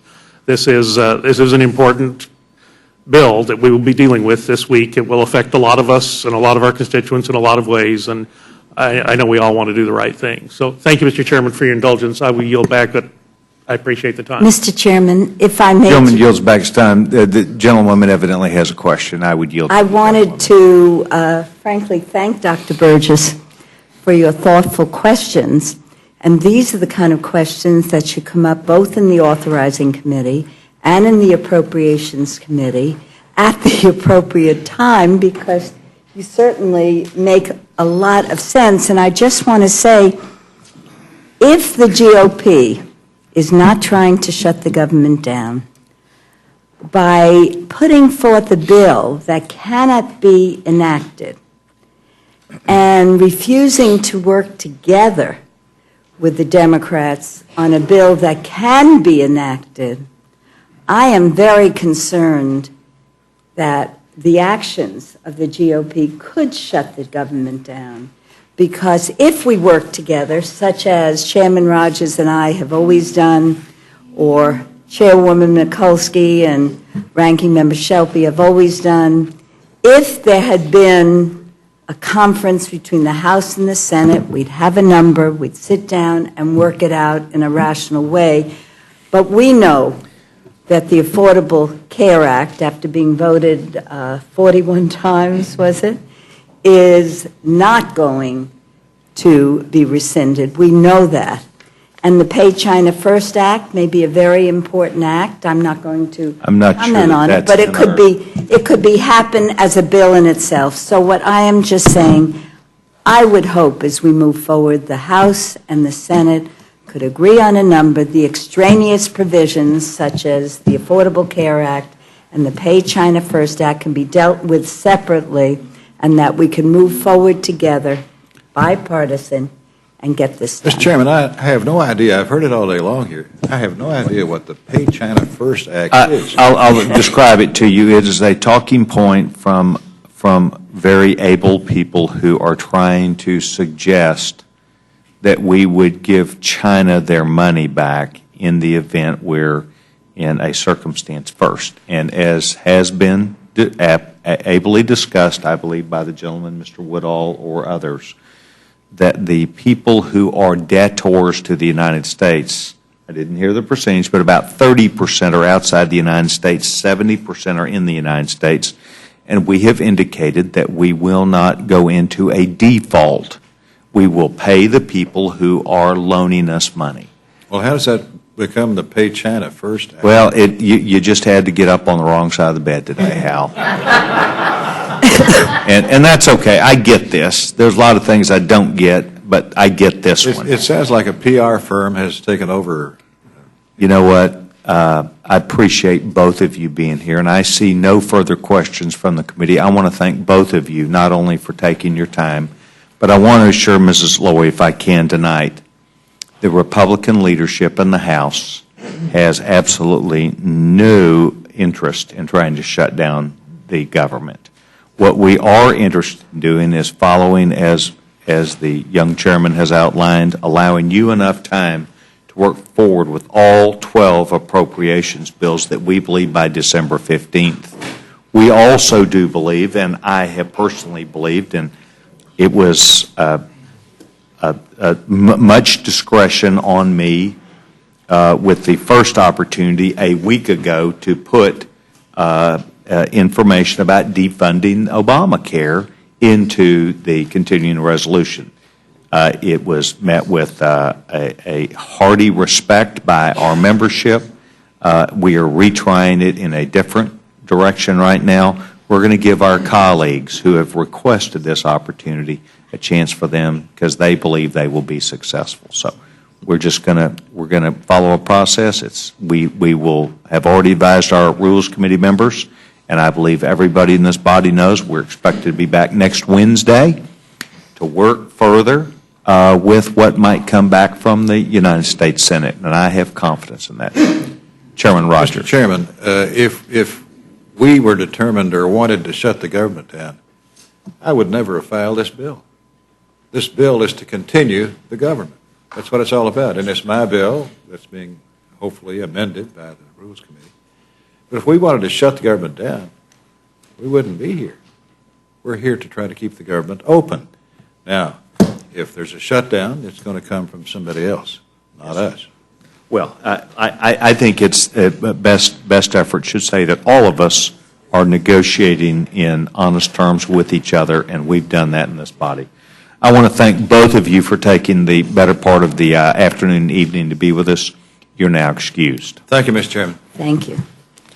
We have at this time what I think are two additional members, and we would ask both of you please to come forward at this time with a chance that we will continue the dialogue. The Honorable Eleanor Holmes Norton, who we all recognized and applauded for her appearing on the scene and standing up very appropriately the other day, and I wanted you to know I saw you and recognize you not just as a colleague but as a person who is deeply concerned about all the people who are involved in this committee, at least by myself, and I'm sure all of us would wish to thank you. And we recognize that some days are sad, and I give you great respect and honor. I would also like to welcome the gentleman from Louisiana. Without objection, both of you, anything you have in writing will be entered into the record. And I would like to recognize, if I can this time, Ms. Holmes Norton.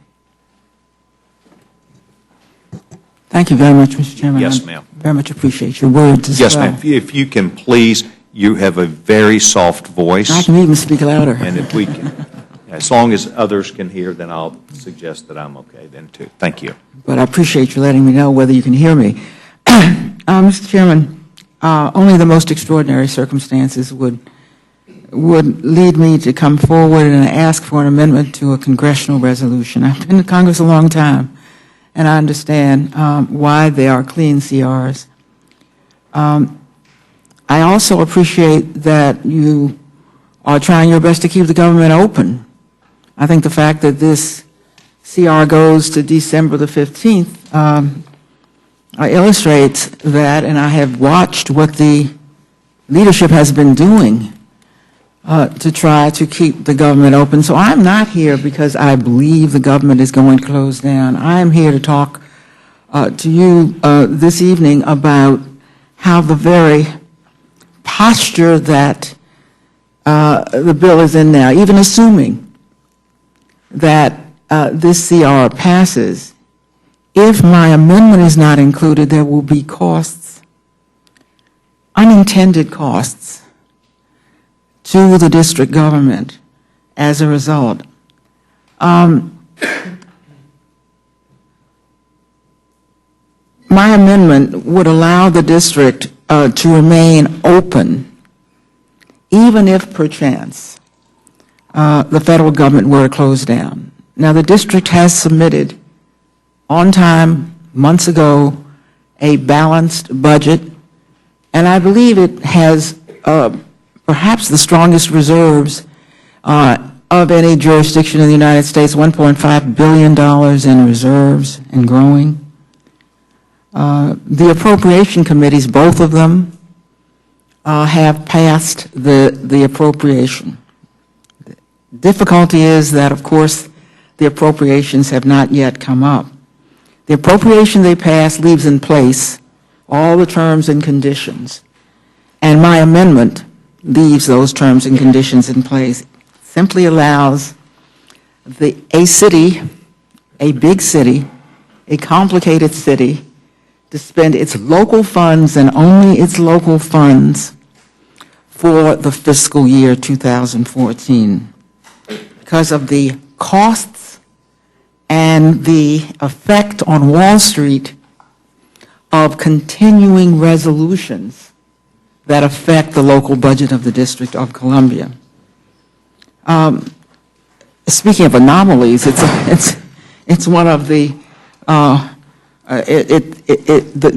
fact that we're even in this budget. It's a local budget. This House and the Senate have contributed not one dime to the $8 billion that the District of Columbia raises on its own in the city. What makes this so frustrating to the city, Mr. Chairman, is that there has never been a member that I have heard that indicated that they wanted to shut down the district government under any circumstances. I believe many members do not know that the district's local budget is even up here. I think they would be astonished to find a local budget in a federal appropriation. and they certainly don't know, most don't know, that a local budget, the budget of the nation's capital, could be caught in a possible shutdown. Now, I think the chances of keeping the government open are, as you are trying to do, are decent. But I need you to know what the effect on the District of Columbia is at this moment, even if that occurs. And I know from experience, Mr. Chairman, I was here when the government did shut down, and the district government shut down for an entire week. The results were so catastrophic that even though the government did shut down a number of times thereafter, I worked closely with Speaker Newt Gingrich, who never allowed the district to shut down again during those serial shutdowns. Having had that experience, I can only beg you not to allow the district to be put at risk of shutting down over a fight that everybody understands we are irrelevant to, and nothing to do with. Why then have I come, since I believe that you are trying your best to keep the city open? The very risk that we now face, that we may shut down after December 15th, puts the nation's capital in this position.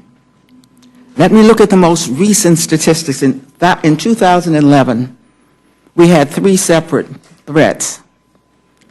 The district devoted 3,000 hours of total staff time and $131,250 in contingency planning.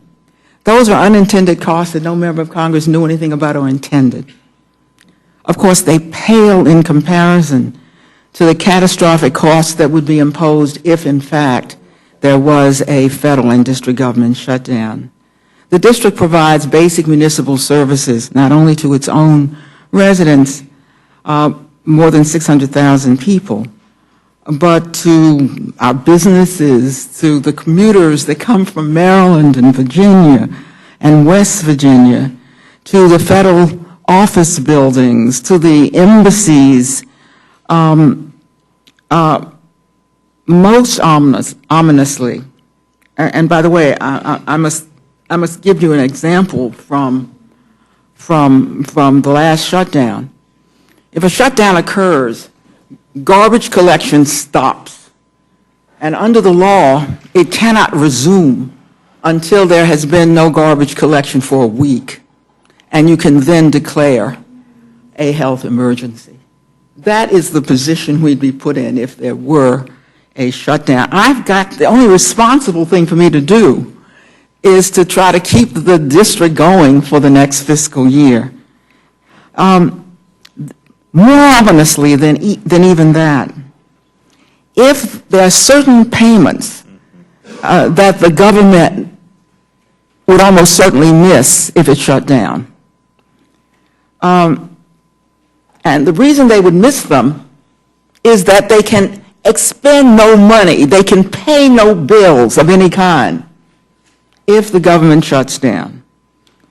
For example, the district leases much of its equipment. It leases automobiles, it leases traffic lights, it leases public safety equipment, it leases computer hardware. It has in addition to that, it has certificates of participation outstanding on certain DC buildings, including our Emergency Preparedness Communications and Command Center. You have to have budget authority to pay those on time. If you do not pay those bills on time, then the bondholders one payment gone, the bondholders must be apprised. And the district has worked too long and too hard to get that fund balance that we have. We're very proud of it. Its reputation is stellar on Wall Street to have something that the Congress didn't intend. No member of the House or Senate intended to occur simply because we did not allow the district to spend its own local funds for the next fiscal year would not be in anybody's interest, and it's not what anybody intends. Successive CRs. Suppose we say, well, just keep coming back, Eleanor. We'll keep you open. The successive CRs have killed us. They indicated $3,000 more than $130,000, 3,000 hours more than $130,000 the last time. Imagine running a big city on a few months at a time, not knowing whether there will be 2 or 3 more months. No one intends that, and we ask you to take action so that I will not have to come here again, so that it is no longer an issue for this year, for this fiscal year, 2014 alone. Mr. Chairman, the other reason that I think that this would be so unintended is that pending as I speak, if we could get bills out of here, is legislation that would keep the government from closing down. We've gotten it out of the authorizing committee. That's the Oversight and Government Reform Committee, where the district's authorizing authority lies. The Senate Appropriation Committee has in it language that would keep the government from shutting down.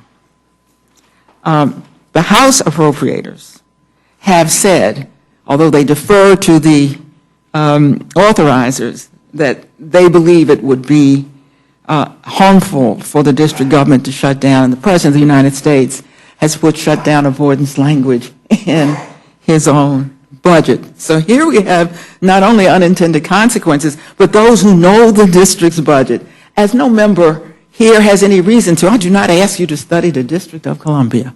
You're sent here for your district and for the nation. So if you don't know about this, and I'm coming before you today, you can imagine what the average member knows about this catastrophe.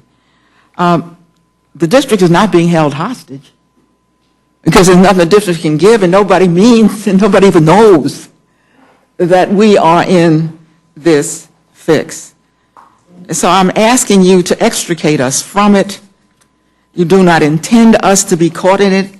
This is an anachronism of history, but this is the 21st century, and it is time, at least on this temporary basis, for the coming fiscal year, to take us out of the spectrum where there could be multiple CRs.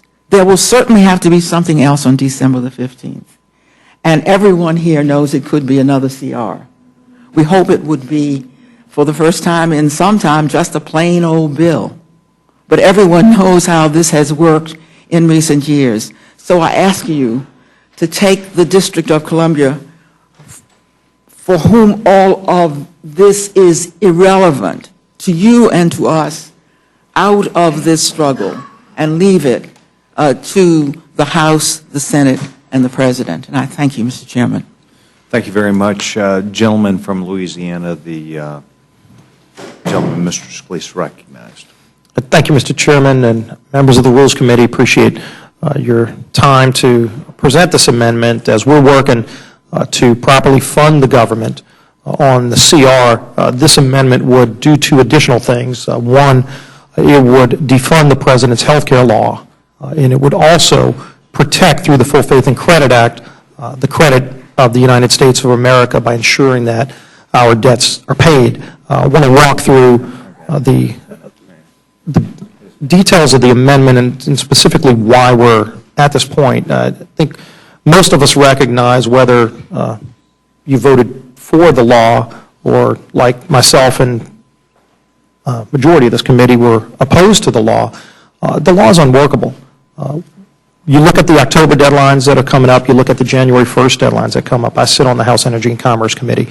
Hearing after hearing with Obama administration officials have made it clear they've missed deadline after deadline on so many of the requirements in the law, to the point where President Obama himself has acknowledged that it's unworkable, but the President has only offered to extend relief in the form of a delay to big businesses and to insurance companies. What this amendment does is extends that same relief to all American families and says this law should be defunded because it's not ready for prime time. It's so destructive that some of the very people who actually came to Washington to help pass it wrote this: "The Affordable Care Act will shatter not only our hard-earned health benefits, but destroy the foundation of the 40-hour work week that is the backbone of the American middle class. We have a problem. You need to fix it. The unintended consequences of the Affordable Care Act are severe. Perverse incentives are already creating nightmare scenarios. First, the law creates an incentive for employers to keep employees' work hours below 30 hours a week. Numerous employers have begun to cut workers' hours to avoid this obligation, and many of them are doing so openly. The impact is twofold. Fewer hours means less pay while also losing our current health benefits."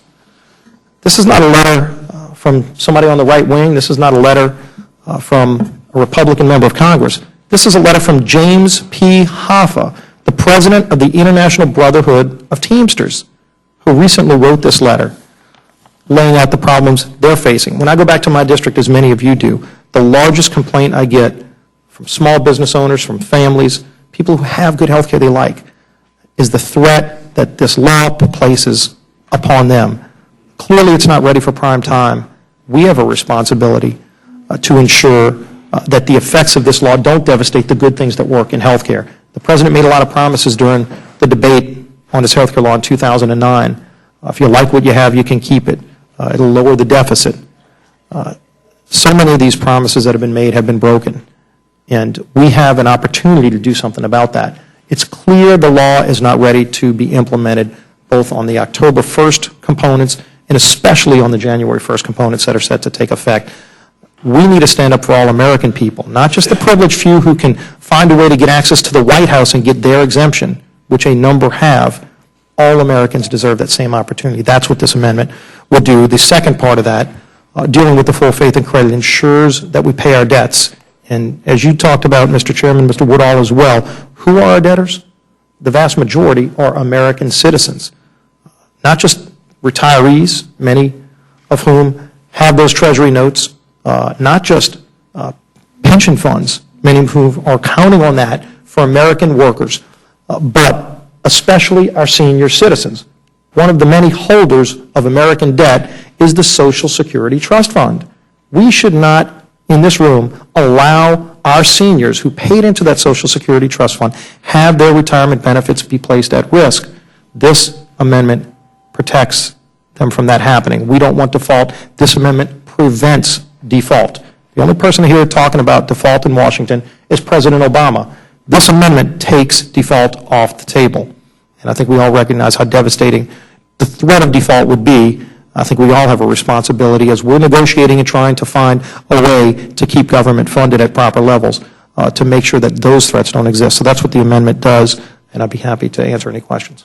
Appreciate the gentleman's testimony. I know we're moving on in time here. I'd like to ask the gentlewoman a hypothetical question. If she did find that this amendment was on the bill, and if she had a vote on the floor, would she vote for the CR if that language were in there? Mr. Chairman, I'd have to think about that. I'm sure you would, and you know what? First and foremost, think about keeping my city open, but I'd have to look at the whole bill. That's just a question which I didn't ask. I'm sure somebody else would. I think I'm not saying I would not. Yes, ma'am. I think the dilemma. I say I know who sent me here. Yes, ma'am. But I'm saying I would have to look at the entire. I haven't seen what it's going to say. I've only seen what people have testified to. Yes, ma'am. But upon looking at it, I'd have to give it due consideration. I'll tell you that. Yes, ma'am. Well, let me assure you. Having been shut down once, and having seen what that does to a big city, I think that's a throwaway line. Yes, ma'am. Let me just say this then. That was a tough question. In fairness, that was a tough question.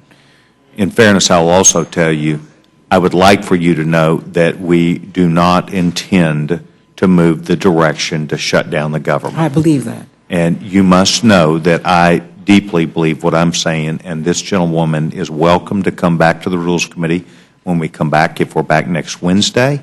And I believe that you should stand up and advocate on behalf of your constituents and not have to answer hypothetical questions also. And so I did not press the gentlewoman at all. But it was a question and something that might be there to ponder, because perhaps it could come back at some point, and the gentlewoman then would be a little bit more prepared. I want to thank both of you. I would go to the gentleman from Utah. Mr. Gentleman does not seek time. Mr. McGovern. Yeah, no, I want to thank you both for being here. I agree with the gentlelady from the District of Columbia.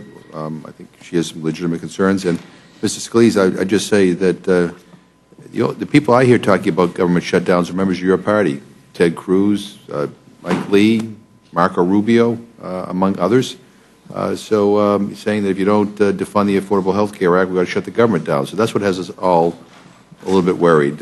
So I say that to the gentleman. Well, as House Republicans, we brought forth a number of different opportunities to keep government properly funded. Leaders of the party that you're talking about being presidential candidates. So I assume that that they're speaking for your party. But I thank the gentleman for being here. The gentleman yields back his time, and I do appreciate that. But I also would say that the House is responsible for its actions. We would intend to be. Gentleman, Chairman Cole.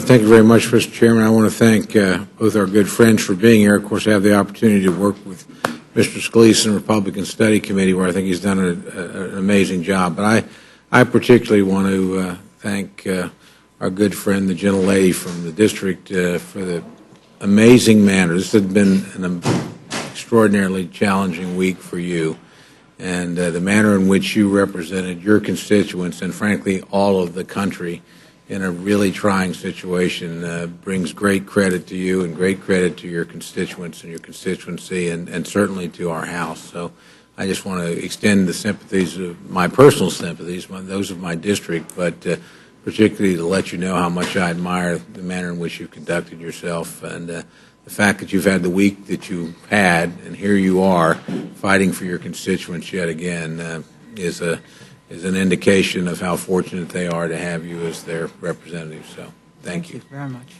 Yield back. Gentleman yields time. Gentleman, Judge Hastings. Very much, Mr. Chairman. Mr. Chairman, you put to Ms. Holmes Norton the hypothetical that was a bad premised hypothetical to begin with. She wouldn't have a vote. No, I acknowledge that up front. It was all I could do to hold back. I hope I acknowledge that.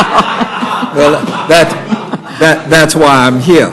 But assuredly, one of the things that down the road that we should do as soon as possible is allow those who come from the District of Columbia and the territories to have a vote, and certainly in the committee where we vote on amendments. And I support the measures as offered by Ms. Holmes Norton, and it was very instructive because there were things that she put forward that I'm certain many of us are not mindful of, and that's helpful. Earlier, Mr. Scalise, when you were not here, accused your amendment and those in the leadership of meddling, and what I talked about was things that people don't like to talk about, and that's the prohibition on compensation for members that is in this measure. People don't like to talk about what it is that we have to deal with, and I know there are folk, some who are not here, who came and lost, and I'm glad they did, because they were advocating that we be in sackcloth and ashes, live in dormitories, and those kinds of measures. One of my Democratic colleagues even wanted to take away the little award from flights that particularly those in the West use for their families. But you all have the prerogative. I also feel it inappropriate that on a continuing resolution or an appropriations matter, as far as the process of this House, understanding that the Rules Committee rules and can self-execute and do whatever it is they choose, I still think it would be appropriate if you were to bring this measure, perhaps you will again, on the debt ceiling, once you see it when it comes back from the Senate. Nevertheless, I find it to cause a problem that causes me to want to answer for the President of the United States. And I hear a slick approach to who is causing the issues. It is true that the President has said that he is not going to negotiate on this particular measure and certainly not going to negotiate on the debt ceiling. So as a practical matter, if he does not negotiate, then all that is left is for us to not go forward, particularly with the members in your conference who choose not to negotiate, who choose not to compromise. So toward that end, to put the presidency and this president in the position, the signature legislation that, whether we like it or not, and the nuance, the chairman of the Appropriations Committee said when your bill was called, or your measure was called China First or whatever, he said it sounded like a PR firm. Well, Obamacare sounds like a PR firm to me, and when it was nuanced initially, even though he has since adopted the words, when it was done in a nasty way. It wasn't done to suggest that it was something positive. But certainly, members of your rump conference and the President of the United States have discussed default. And as a practical matter, if you are suggesting that any of this stuff that is going to defund it is going to cause the President to blink, as I saw from some of your membership, not the Senate, that he will blink, they say. Well, I tell them that it is not likely, and I don't know the President. I don't even know him personally. And toward that end, I'm in a position to easily say that watching your conference suggests to me that it is not only the President that is saying that if these measures, the debt ceiling and the budget matters are not attended, that he feels that you would be provoking a shutdown of the government. So let's not just put this all on President Obama. And I'm trying to restrain myself and not call names, but I will. You've already said some.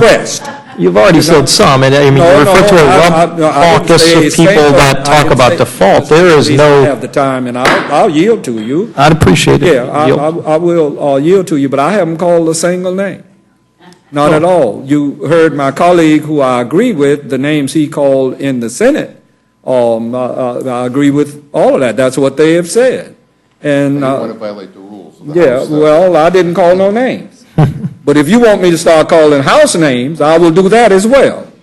Because assuredly there have been members that have said that they want to shut the government down. Now, I don't think that they don't have that prerogative. As a matter of fact, there are some of us that feel that the best thing for us to do is to shut up and let you go on and self-destruct. There are members that have called your potential actions in that regard, not yours, Mr. Scalise, but your conference. I call them the rump conference.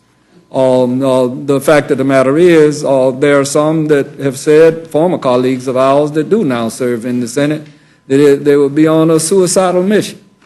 And I can only suggest that it's very troubling. The point that I wish to make is that the President of the United States is not the only person that has discussed the possibility of the United States government shutting down. Now, I'll yield to the gentleman for any response he chooses. Thank the gentleman for yielding. And first of all, I surely haven't engaged in any name calling. And in fact, if you look at the members of the Republican Study Committee, as I'm chairman of the Republican Study Committee, this amendment reflects the hard work of many of our members who have been diligent in making sure that the government will be properly funded and to ensure that default is never an option.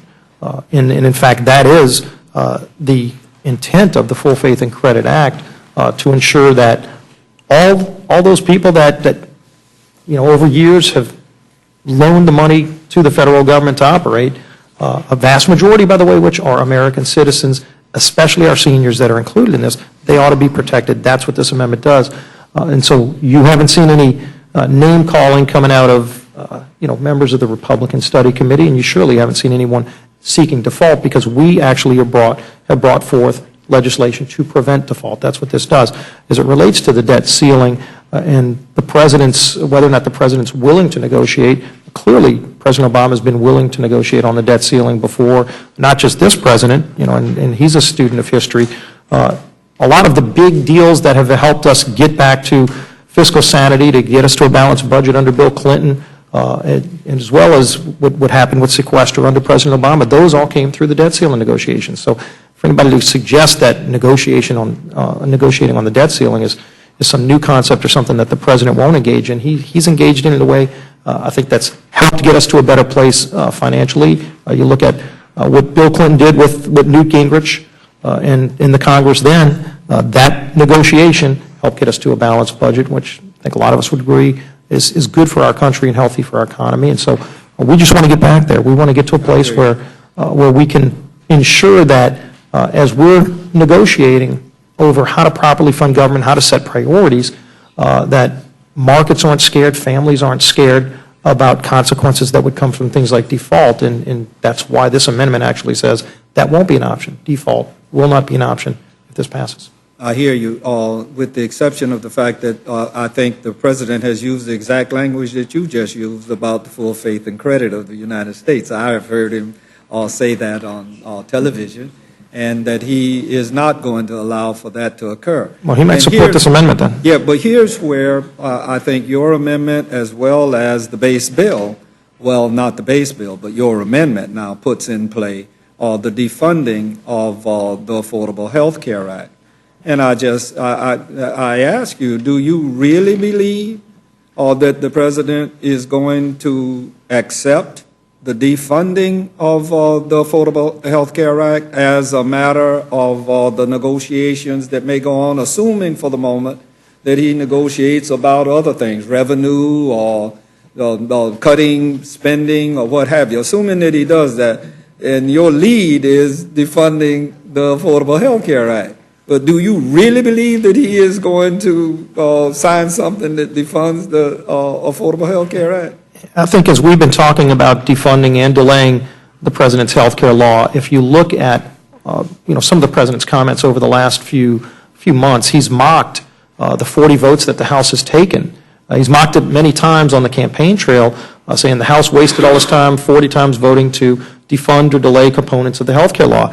Keep in mind, President Obama himself actually signed 7 of those bills into law. 7 of those bills that he mocks on the campaign trail, he signed those into law. I didn't sign them into law. President Obama signed them into law. So clearly the president's admitted there are serious problems with his health care law. When union leaders, not big supporters of mine over the years, but groups that have come to the Capitol to help pass the law are saying it's unworkable. The president himself, through the waiver process, has given over 1,400 waivers to select groups of people. I've asked people in my district every time I have meetings, I've said, has anybody ever gotten a waiver from the White House? I've not found one person, but 1,400 people who were able to get privilege and entrance into the White House got that waiver. The president said he wants to delay this, but only for big businesses. Just a few weeks ago, he said he wants to now delay it for insurance companies. All we're saying is, if the president's admitting it's so bad that he's only going to give select groups of people a relief from this bill, this is saying every American should get that same relief. So if the president who said,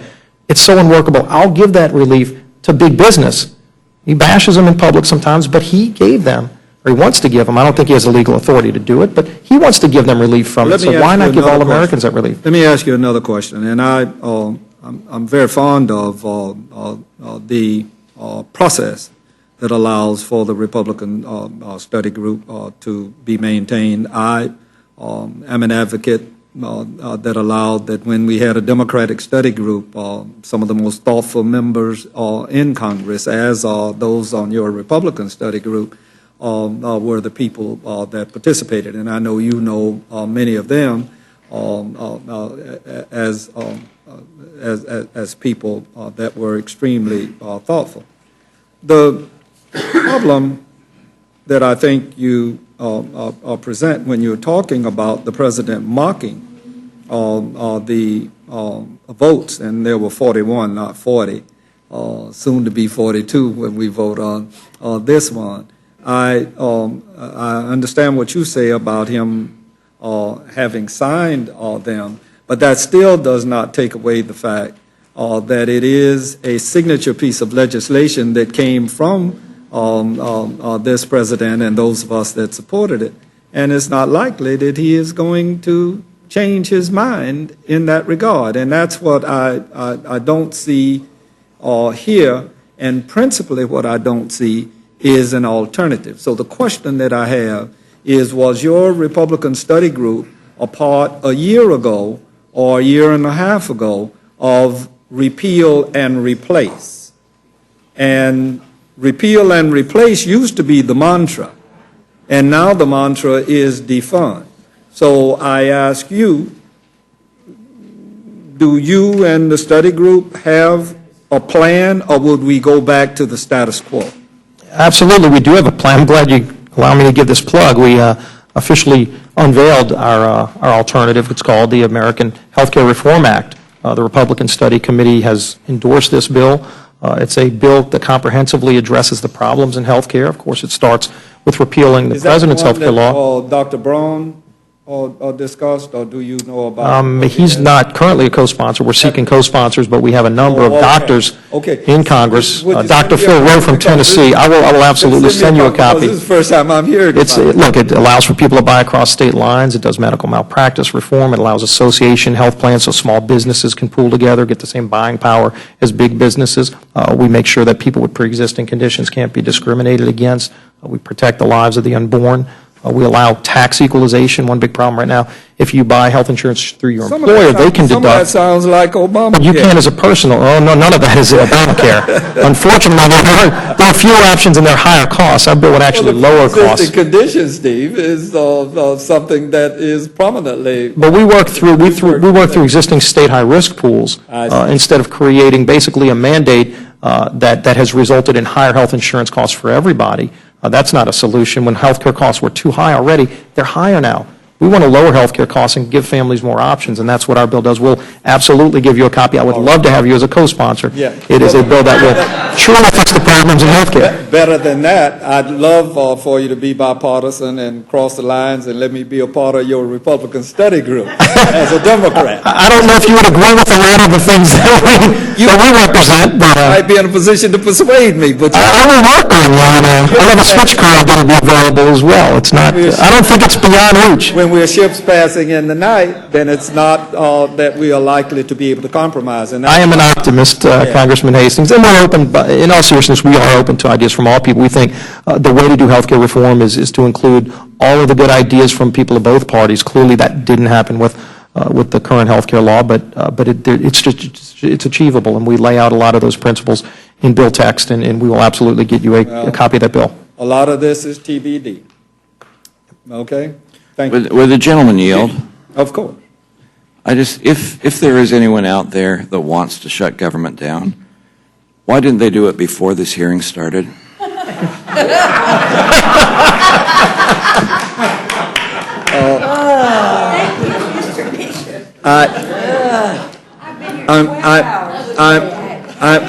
I'm speechless for the reason that I fully concur with my colleague. Gentleman yields back his time. Is there anyone else that seeks time? Is there anyone else that seeks time?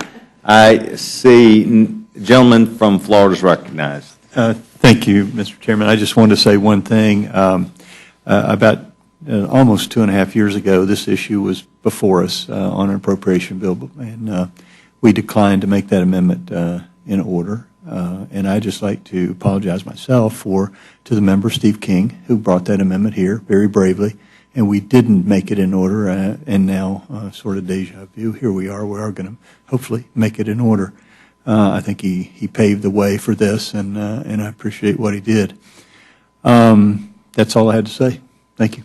Gentleman yields back his time. Gentleman, the chairwoman is recognized. Thank you, Mr. Chairman. Isn't there a rule that the chairman is supposed to feed us pizza after 8 p.m.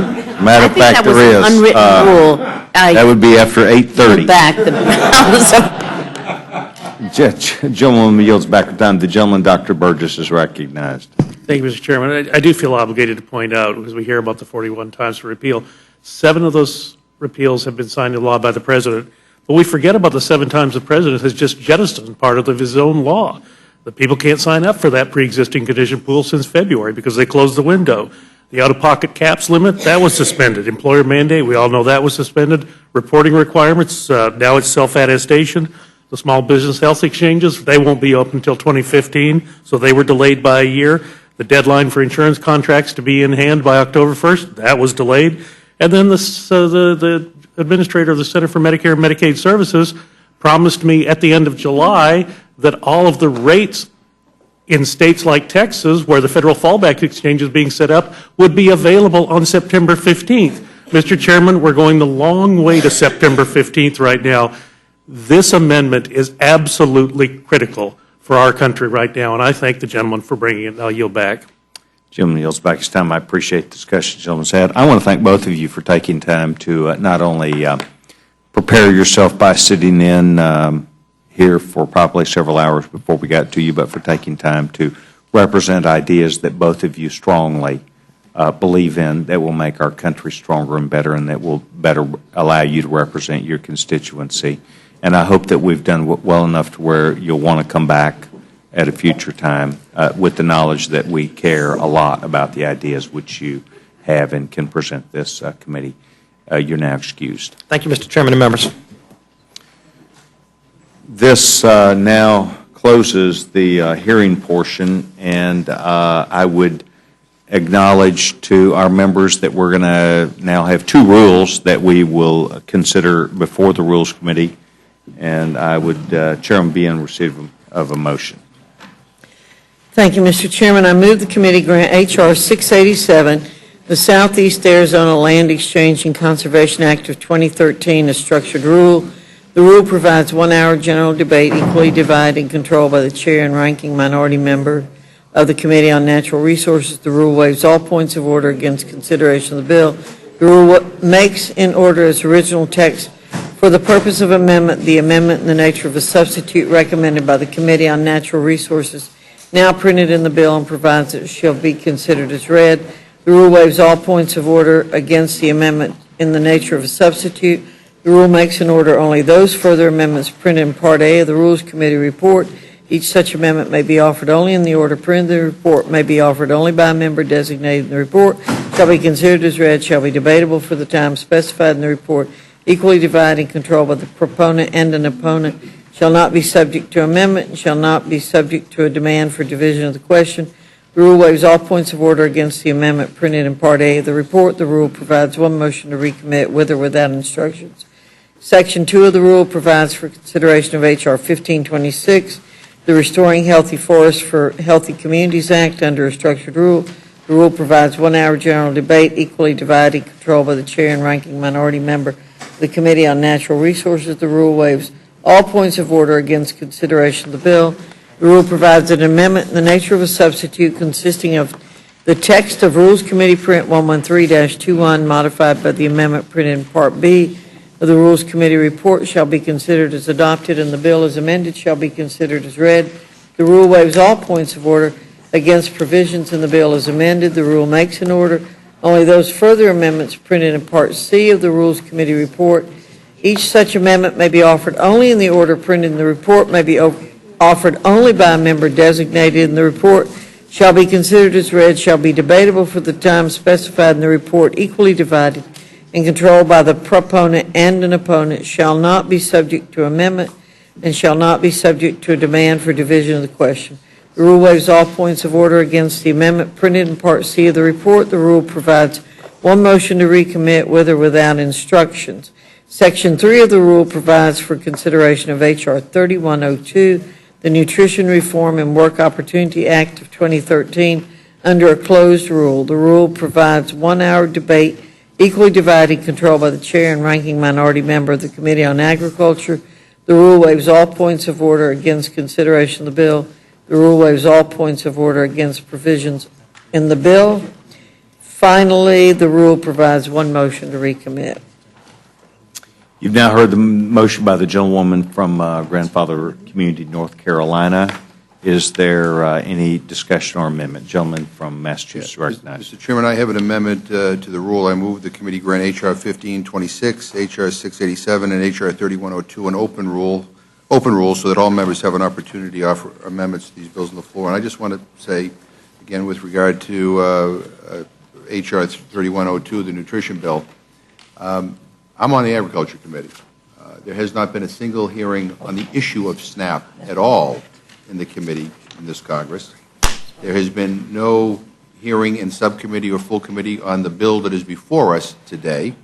In fact, the bill before us today didn't even go through a symbolic markup in the Agriculture Committee. It bypassed it entirely and is being brought to the Rules Committee direct from the Majority Leader's office. And given the fact that CBO has made it pretty clear that a lot of people are going to lose their benefits here, I think we ought to have the opportunity to be able to allow members to offer amendments on the floor, especially members of the Agriculture Committee who should be able to offer amendments to this. You've now heard the McGovern amendment. Is there further discussion? Further discussion on the amendment? The vote will now be on the McGovern amendment. Those in favor signify by saying aye. Aye. Those opposed, no. The noes have it. Noes have it. For a roll call. Gentleman asked for a roll call vote. Ms. Fox? No. Ms. Fox? No. Mr. Bishop? Mr. Bishop? No. Mr. Cole? Mr. Cole? No. Mr. Woodall? Mr. Woodall? No. Mr. Nugent? No. Mr. Nugent? No. Mr. Webster? Mr. Webster? No. Ms. Ross-Lehtinen? No. Ms. Ross-Lehtinen? No. Mr. Burgess? Mr. Burgess? No. Ms. Slaughter? I'm sorry, aye. Ms. Slaughter? Aye. Mr. McGovern? Aye. Mr. McGovern? Aye. Mr. Hastings? Mr. Hastings? Aye. Mr. Polis? Mr. Chairman? No. Mr. Chairman? No.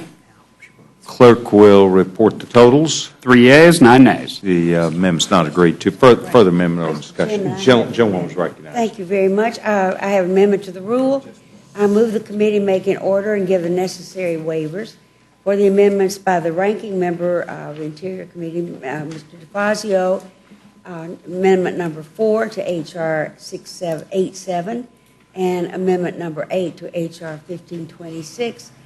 These amendments are very closely aligned, mostly pretty much the same, asking for an 8% royalty to pay for the cleanup of abandoned mines.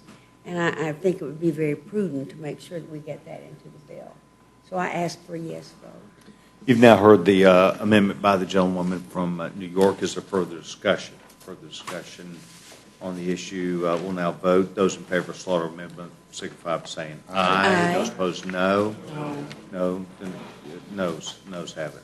Amendment's not agreed to. Further discussion, amendment, gentleman from Massachusetts. I have an amendment to the rule. I move the committee make an order and give the necessary waivers for amendment to H.R. 3102 by Mr. Connolly, number 2, which would prohibit members of Congress or their spouses from receiving benefits or subsidies from any agricultural program. You've now heard the amendment by the gentleman. Further discussion? Yes, Chairman, I'd just like to say I think this at first blush may look like it doesn't matter, but it does seem that a number of people on the Agriculture Committee who are getting very large subsidies for the Agriculture Department who vote against food stamps to feed poor people should not benefit from that. Further discussion? Votes now on the Montgomery amendment. Those in favor of the Montgomery amendment signify by saying aye. Aye. Those opposed, no. Noes have it. Ask for a roll call, Mr. Chairman. Gentleman asked for a roll call vote. Ms. Fox? No. Ms. Fox? No. Mr. Bishop? Mr. Bishop? No. Mr. Cole? Mr. Cole? No. Mr. Woodall? Mr. Woodall? No. Mr. Nugent? Mr. Nugent? No. Mr. Webster? Mr. Webster? No. Ms. Ross-Lehtinen? No. Ms. Ross-Lehtinen? No. Mr. Burgess? Mr. Burgess? No. Ms. Slaughter? Right, aye. Ms. Slaughter? Aye. Mr. McGovern? Aye. Mr. McGovern? Aye. Mr. Hastings? Aye. Mr. Hastings? Aye. Mr. Polis? Mr. Chairman? No. Mr. Chairman? No. Clerk will report. 3 yeas, 9 nays. The amendment's not agreed to. The amendment's not agreed to. Further amendment or discussion? Yes, sir. The gentleman's recognized. Thank you very much, Mr. Chairman. I have an amendment to the rule, and I move the committee make an order and give the necessary waivers for the amendment to H.R. 3102 by Mr. Conyers, number 4, which would strike the text of the bill and replace it with the text of H.R. 3108, the Extend Not Cut SNAP Benefits Act. The bill provides a one-year extension of the current 13.6% increase in SNAP benefits for an additional year, and that temporary increase is due to expire in November. You've now heard the amendment by the gentleman from Florida. Further discussion? Those in favor will signify by saying aye. Aye. Those opposed, no. Noes have it, noes have it. Mr. Chairman, I ask for a roll call. Gentleman asked for a roll call vote. Ms. Fox? No. Ms. Fox, no. Mr. Bishop? Mr. Bishop, no. Mr. Cole? Mr. Cole, no. Mr. Woodall? Mr. Woodall, no. Mr. Nugent? Mr. Nugent, no. Mr. Webster? Mr. Webster, no. Ms. Ross-Lehtinen? No. Ms. Ross-Lehtinen, no. Mr. Burgess? Mr. Burgess, no. Ms. Slaughter? Aye. Ms. Slaughter, aye. Mr. McGovern? Aye. Mr. McGovern, aye. Mr. Hastings? Aye. Mr. Hastings, aye. Mr. Polis? Mr. Chairman? No. Mr. Chairman, no. Clerk will report the total. 3 yeas, 9 nays. The amendment's Mr. Chairman? The gentleman's recognized. I have another amendment, and I'm tempted to read it real slowly so we can get you to 831. Please know that I have extended an offer, and I would to you also, if you'd like to join me for dinner tonight. I would very much. I move the committee make in order and give the necessary waivers for the amendment to H.R. 3102 by Mr. Kildee, number 3, which would bring healthy food to those with limited access to fresh fruit and vegetables through a public-private partnership. The amendment increases funding for SNAP incentive programs for fresh fruits and vegetables by $5 million per year, which is offset by decreasing the adjusted gross income limit for certain Title I and Title II programs. This seems to be something there may be some who would not believe that children don't have apples and oranges in our country, but I just mentioned apples and oranges. I guess I need to say, and scuppernong grapes and cranberries and blueberry. I'm trying to touch everybody. What y'all got in Oklahoma, Mr. Cole? They ain't got nothing in oil. The government owns all their land. Anyway, thank you, Mr. Chairman. The gentleman makes a good point. As a point of discussion, I think it's an awesome idea that I know that the gentleman, Mr. Kildee, wants to further work through the committee, but I would say at this time I'd offer resistance and would offer a no vote. Further discussion by the committee. Those in favor of the gentleman.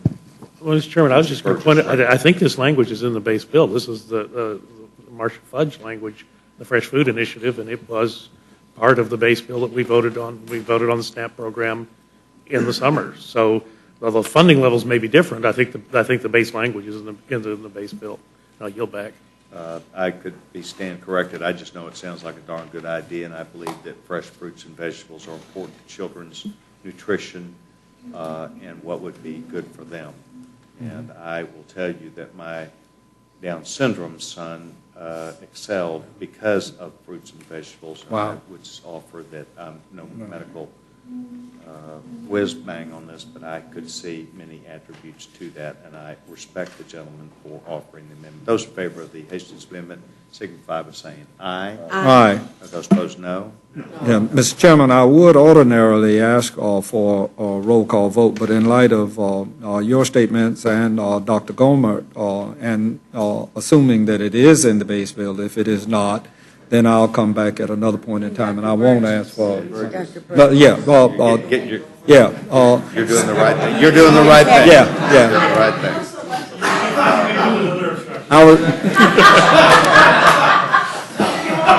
I was trying not to call names. Yeah, I would hope that the gentleman would provide. Excuse me, Dr. Burgess. I'd hope the gentleman would provide feedback about the thinking of the committee. Right. I see no further amendments or discussion. Those in favor of the motion by the gentlewoman from North Carolina signify by saying yes. Aye. And those no? No. The ayes have it. The ayes have it. We will now move to the, and that motion passes. We will now move to the discussion about the manager of the amendment will be myself. That's Mr. McGovern. Mr. McGovern will be there, and we look forward to seeing you on the floor, and thank you very much. Next, we will have another motion that is being prepared now by the gentleman. Gentleman is recognized. Mr. Chairman, I move the committee grant H.J. Res. 59, the Continuing Appropriations Resolution 2014, a closed rule. The rule provides 1 hour debate equally divided and controlled by the chair and ranking minority member of the Committee on Appropriations. The rule waives all points of order against consideration on joint resolution. The rule provides that the amendment printed in the Rules Committee report shall be considered as adopted, and the joint resolution as amended shall be considered as read. The rule waives all points of order against provisions in the joint resolution as amended. The rule provides 1 motion to recommit with or without instructions. Finally, Section 2 of the rule provides that it shall be in order at any time from the calendar day of September 26, 2013, through the calendar day of September 29, 2013, for the Speaker to entertain motions that the House suspend the rules, and that the Speaker or his designee shall consult with the minority leader or her designee on the designation of any matter for consideration pursuant to this section. You've now heard the motion by the gentlewoman from North Carolina. Is there a discussion or amendment to that? I have an amendment. The gentlewoman is recognized. I have an amendment to the rule. I move the committee make in order and give the necessary waivers for the amendment to the CR by Mr. Van Hollen. Number 2, Mr. Van Hollen, who is the ranking member on the Budget Committee, would fund the government until November 15th at non-sequester levels, the levels originally agreed to in the Budget Control Act. It replaces the entire sequester, which will cause deep cuts to important domestic priorities and defense for FY 2014, with savings from specific policies that reflect a balanced approach to deficit reduction. It's actually the same thing that Mr. Van Hollen has tried to get an amendment on 7 times. This is number 8. The amendment protects our most vulnerable citizens from harmful cuts, asks those earning over $1 million a year to contribute more, eliminates agriculture direct payments, and cuts subsidies for big oil. And I ask for a yes vote. You've now heard the amendment by the gentlewoman from New York. Is there further discussion? Seeing no discussion, the vote will now be on the amendment. Those in favor signify by saying aye. Aye. Those opposed, no. No. The no votes, no votes. Roll call, please. Gentlewoman asks for a roll call. Ms. Fox? No. Ms. Fox? No. Mr. Bishop? Mr. Bishop? No. Mr. Cole? Mr. Cole? No. Mr. Woodall? Mr. Woodall? No. Mr. Nugent? Mr. Nugent? No. Mr. Webster? Mr. Webster? No. Ms. Ross-Leitonen? No. Ms. Ross-Leitonen? No. Mr. Burgess? Mr. Burgess? No. Ms. Slaughter? Aye. Ms. Slaughter? Aye. Mr. McGovern? Aye. Mr. McGovern? Aye. Mr. Hastings? Mr. Hastings? Aye. Mr. Polis? Mr. Chairman? No. Mr. Chairman? No. Clerk will report. 3 yeas, 9 nays. The amendment's not agreed to. Further amendment or discussion? Gentleman's recognized.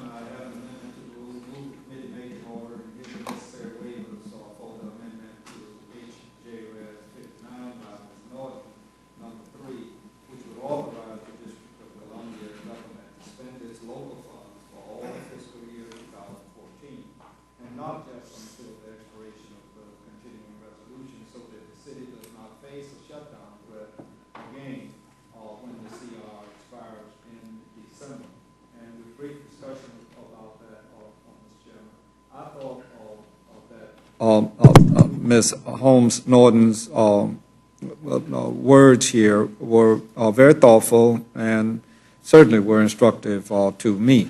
I don't believe that she or any of us are prescient and know what the Senate is going to do or what you all are likely to do when December 15th rolls around. But I'll make a prediction for you that this measure will go over to the Senate either tomorrow or whatever day you all vote on it.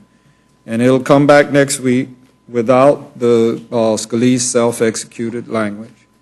And then we'll likely cobble together whatever it takes to get it to December the 15th.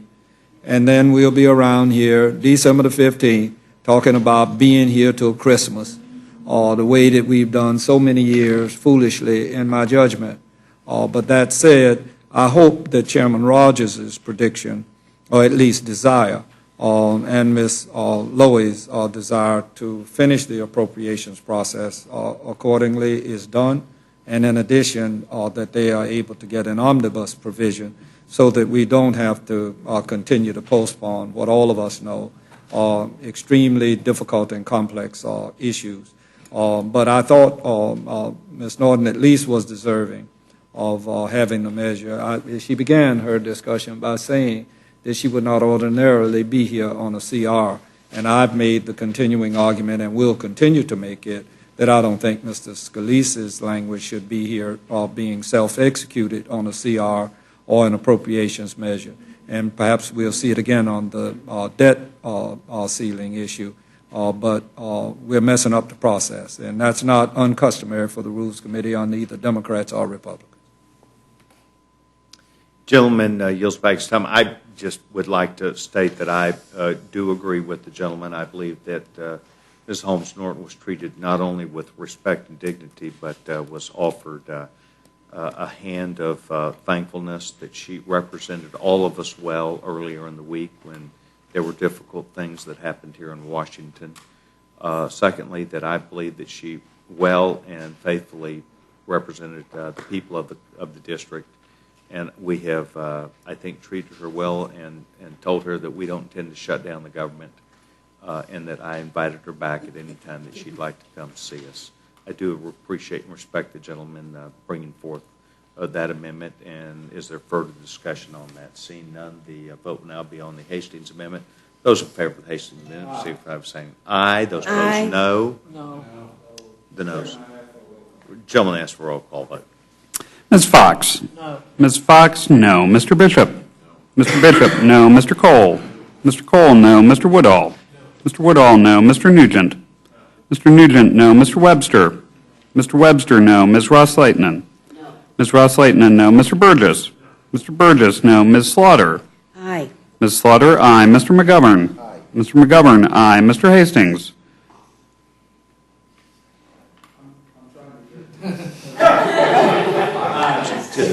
Mr. Hastings, aye. Mr. Polis? Mr. Chairman?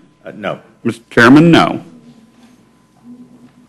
Clerk will report. 3 yeas, 9 nays. The amendment is not agreed to. Further discussion on the amendment. We now would move to the final vote on the motion from the gentlewoman from North Carolina. Those in favor signify by saying aye. Aye. Which one? Those opposed, no. No. No. The motion is agreed to. Motion is agreed to. And the gentleman who will be handling this for the Republicans will. Yeah. No problem at all. Great. I wanted to make sure I was not making a mistake or not listening to you, and I wanted to do that.